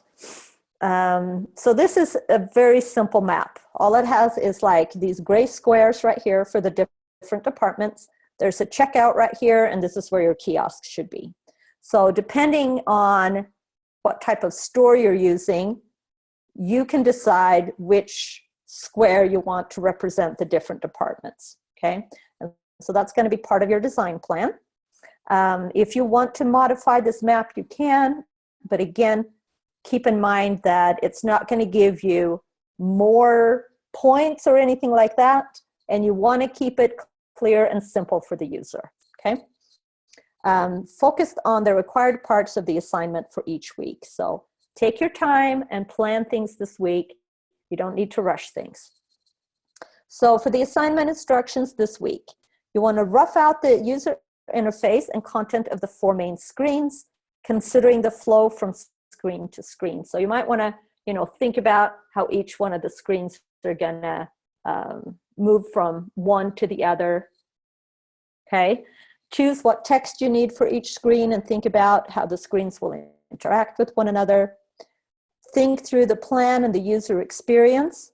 Remember to use hierarchy and the principles of design to guide the user through your screen. So this is a good way to use hierarchy. Remember that they're going to notice anything that's bigger or on top, or has a contrasting color or something like that first, right? So you want to lead people through the experience.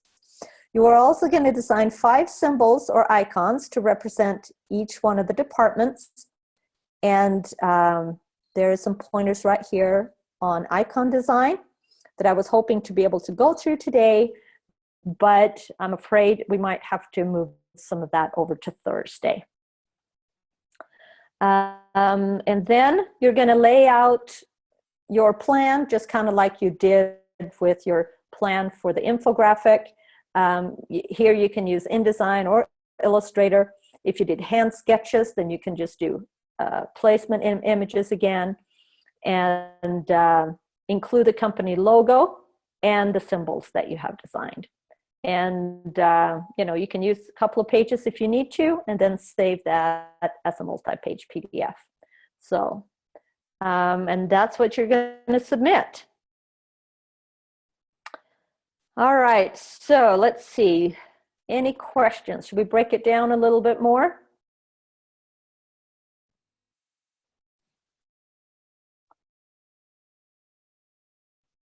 One thing that you might want to go back and revisit is our introduction question, because in the introduction, if you remember, clear back in week 1,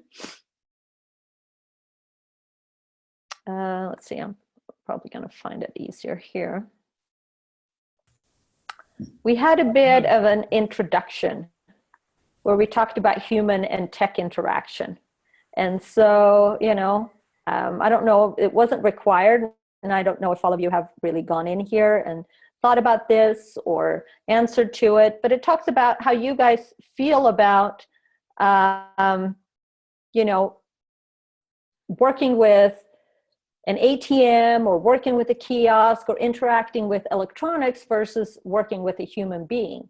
And so, you know, those kind of thoughts and questions, and even if you want to read through some of the posts that maybe some of your fellow students have made here, can kind of help you think about a little bit of the user experience with the kiosk. Was there somebody that was ready to say something? Yeah, it's Mike. I got a question because I'm going to do Lowe's. I was just at Lowe's. Okay. And they have an app for your phone. Okay. And I was looking at that. Now for the icons, they have little icons like in the store on the aisle on the shelves. So if you look at the app, you can find the icon in the store. Exactly. Can I use that icon? Do I have to make up my own? Yeah, part of your exercise here is also learning how to create a simple icon. So you can certainly use those icons as models, but you need to design your own icon as well to use. Yeah, because I was like, I can design it. I was just like considering using that type of icon, but that's what you're looking for, right? Like, yeah, you can use it as an example. You can't just download the icon, you know, save it and use it. You need to actually design one, but it can be simple and it can be, you know, modeled or inspired by the ones that they might already have there. yeah, that's all I wanted to know. Thank you. Okay, great. Okay, so basically, you know, at this point, you're just going to pull together some of these different components that you're going to need for your kiosk. And so, you know, if you want to again sketch by hand, you can do that. If you would rather here, just in Illustrator,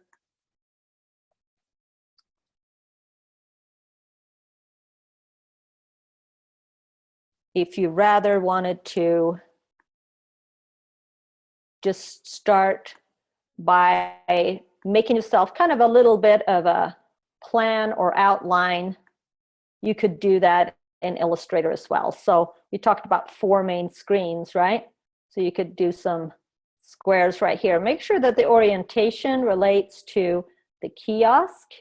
You know, so think about an average kiosk is usually kind of like a screen, so you would want it to be a little bit wider than it is tall, so people can see the screen. And then you can, you know, label each one, remember what they were supposed to be about. So let's see what here. Here, a home screen, location map, search screen, and search results. So I'm gonna just make sure I remember what that was. I'll put it over here, and I'll just take this, put it here.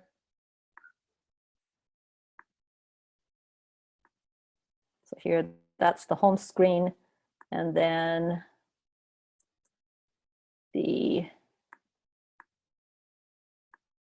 whoops, not inside of there. I'm gonna have it here.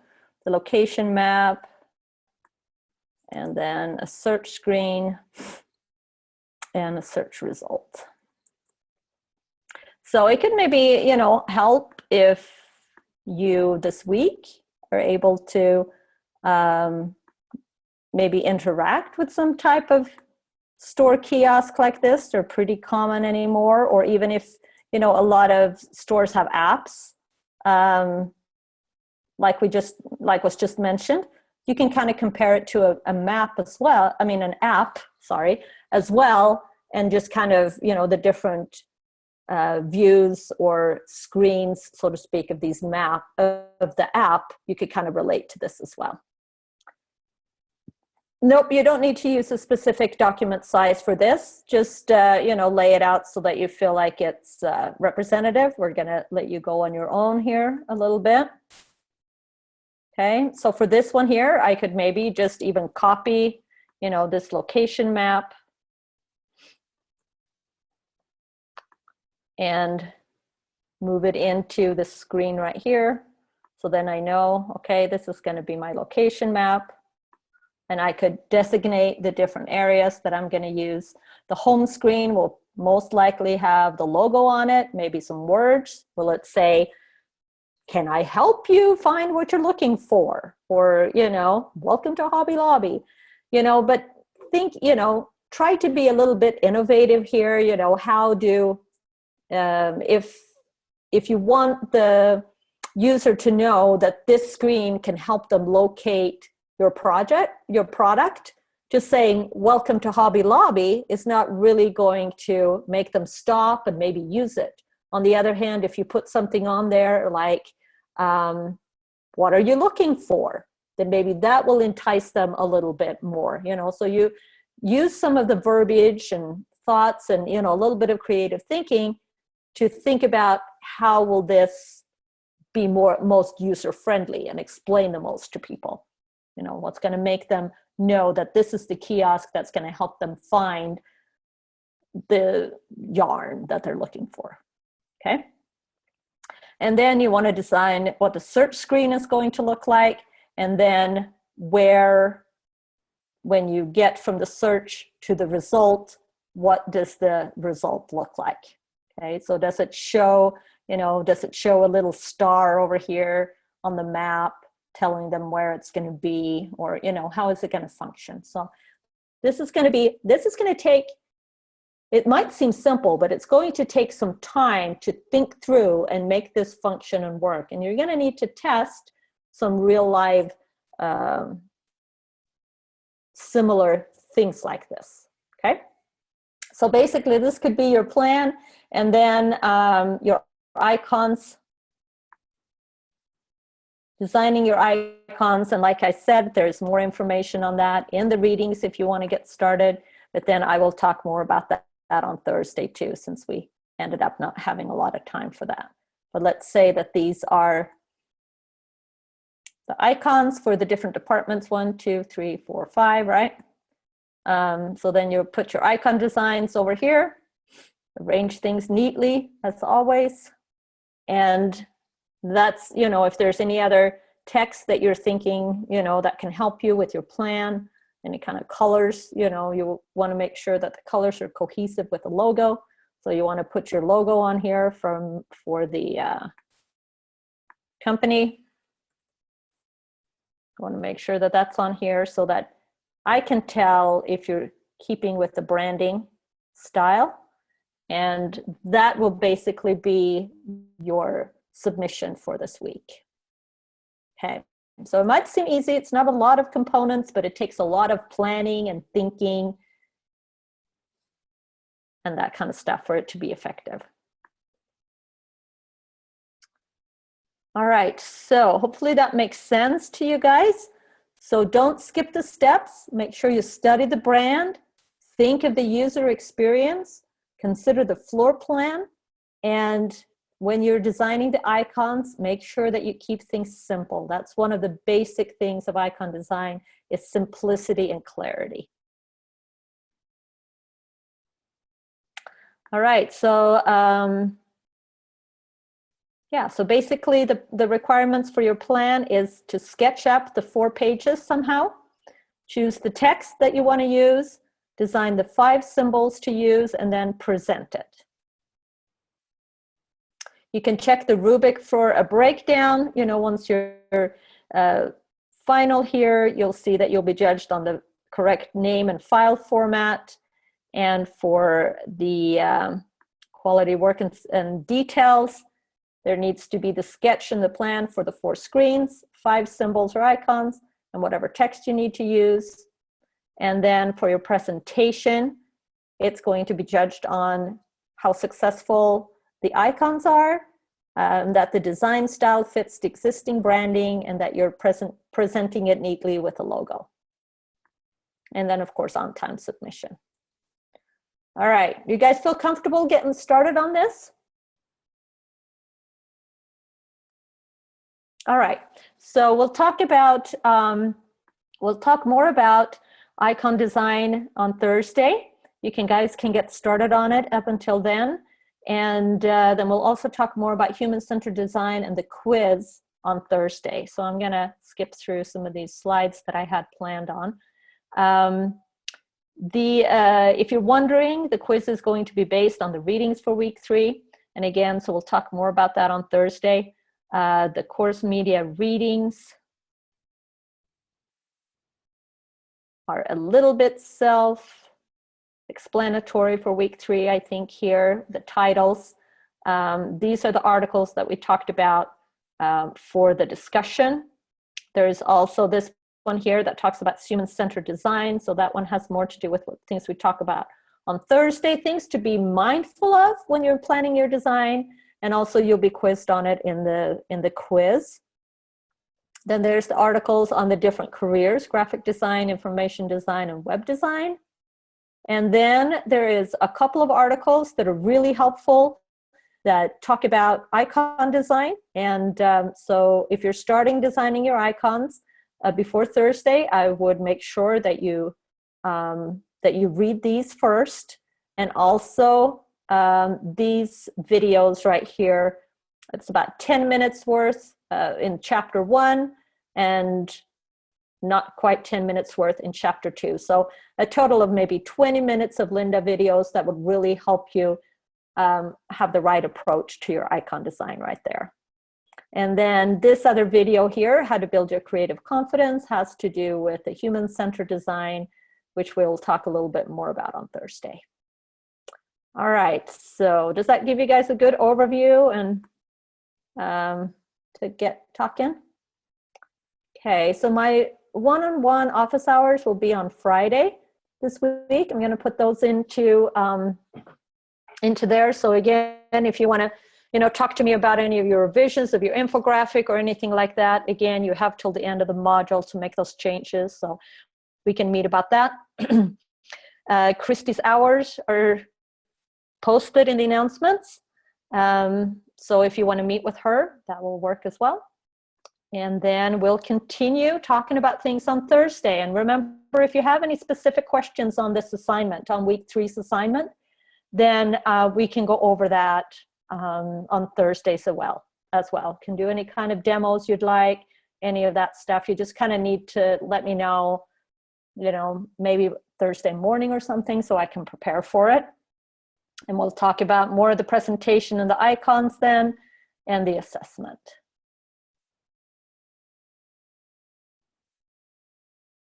All right, well, we went a little bit over, but I hope you found everything that we talked about useful and helpful. And good luck getting started on week 3. Any other questions before we sign out?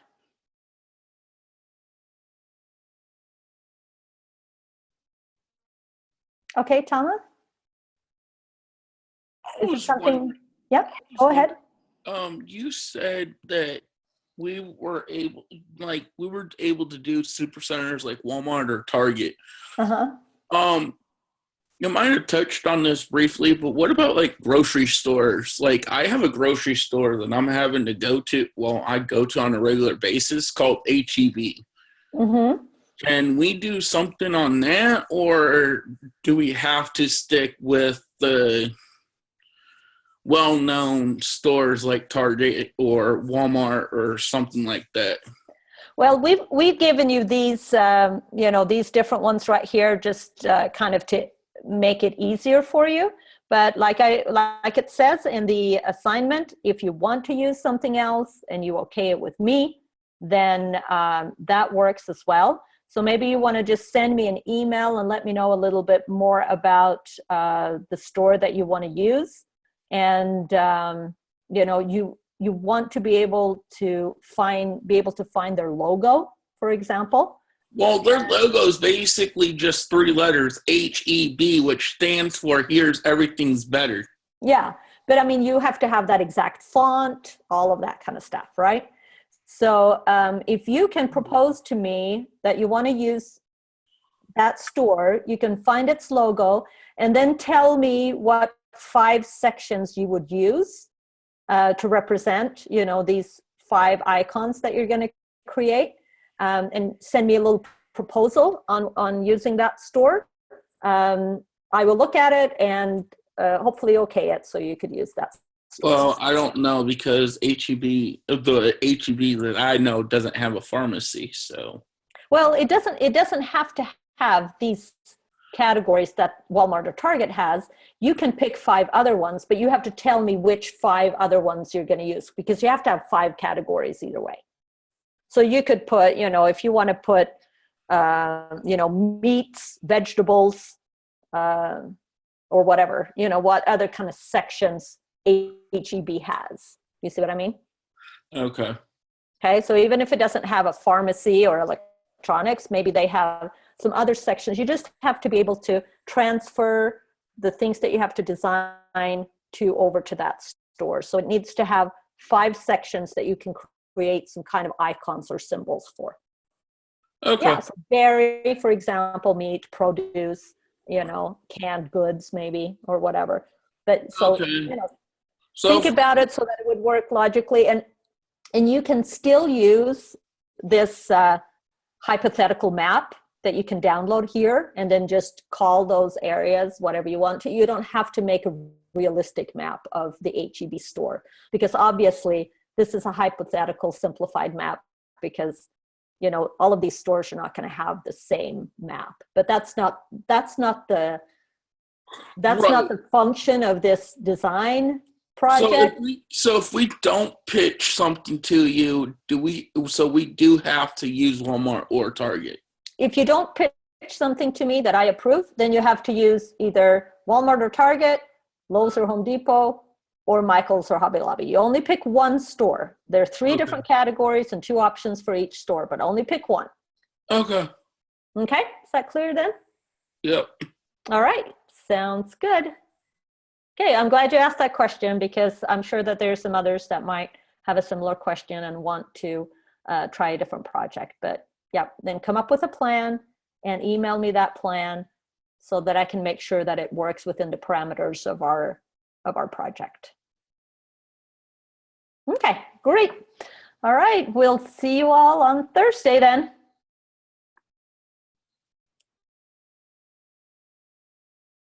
Okay, bye-bye everyone.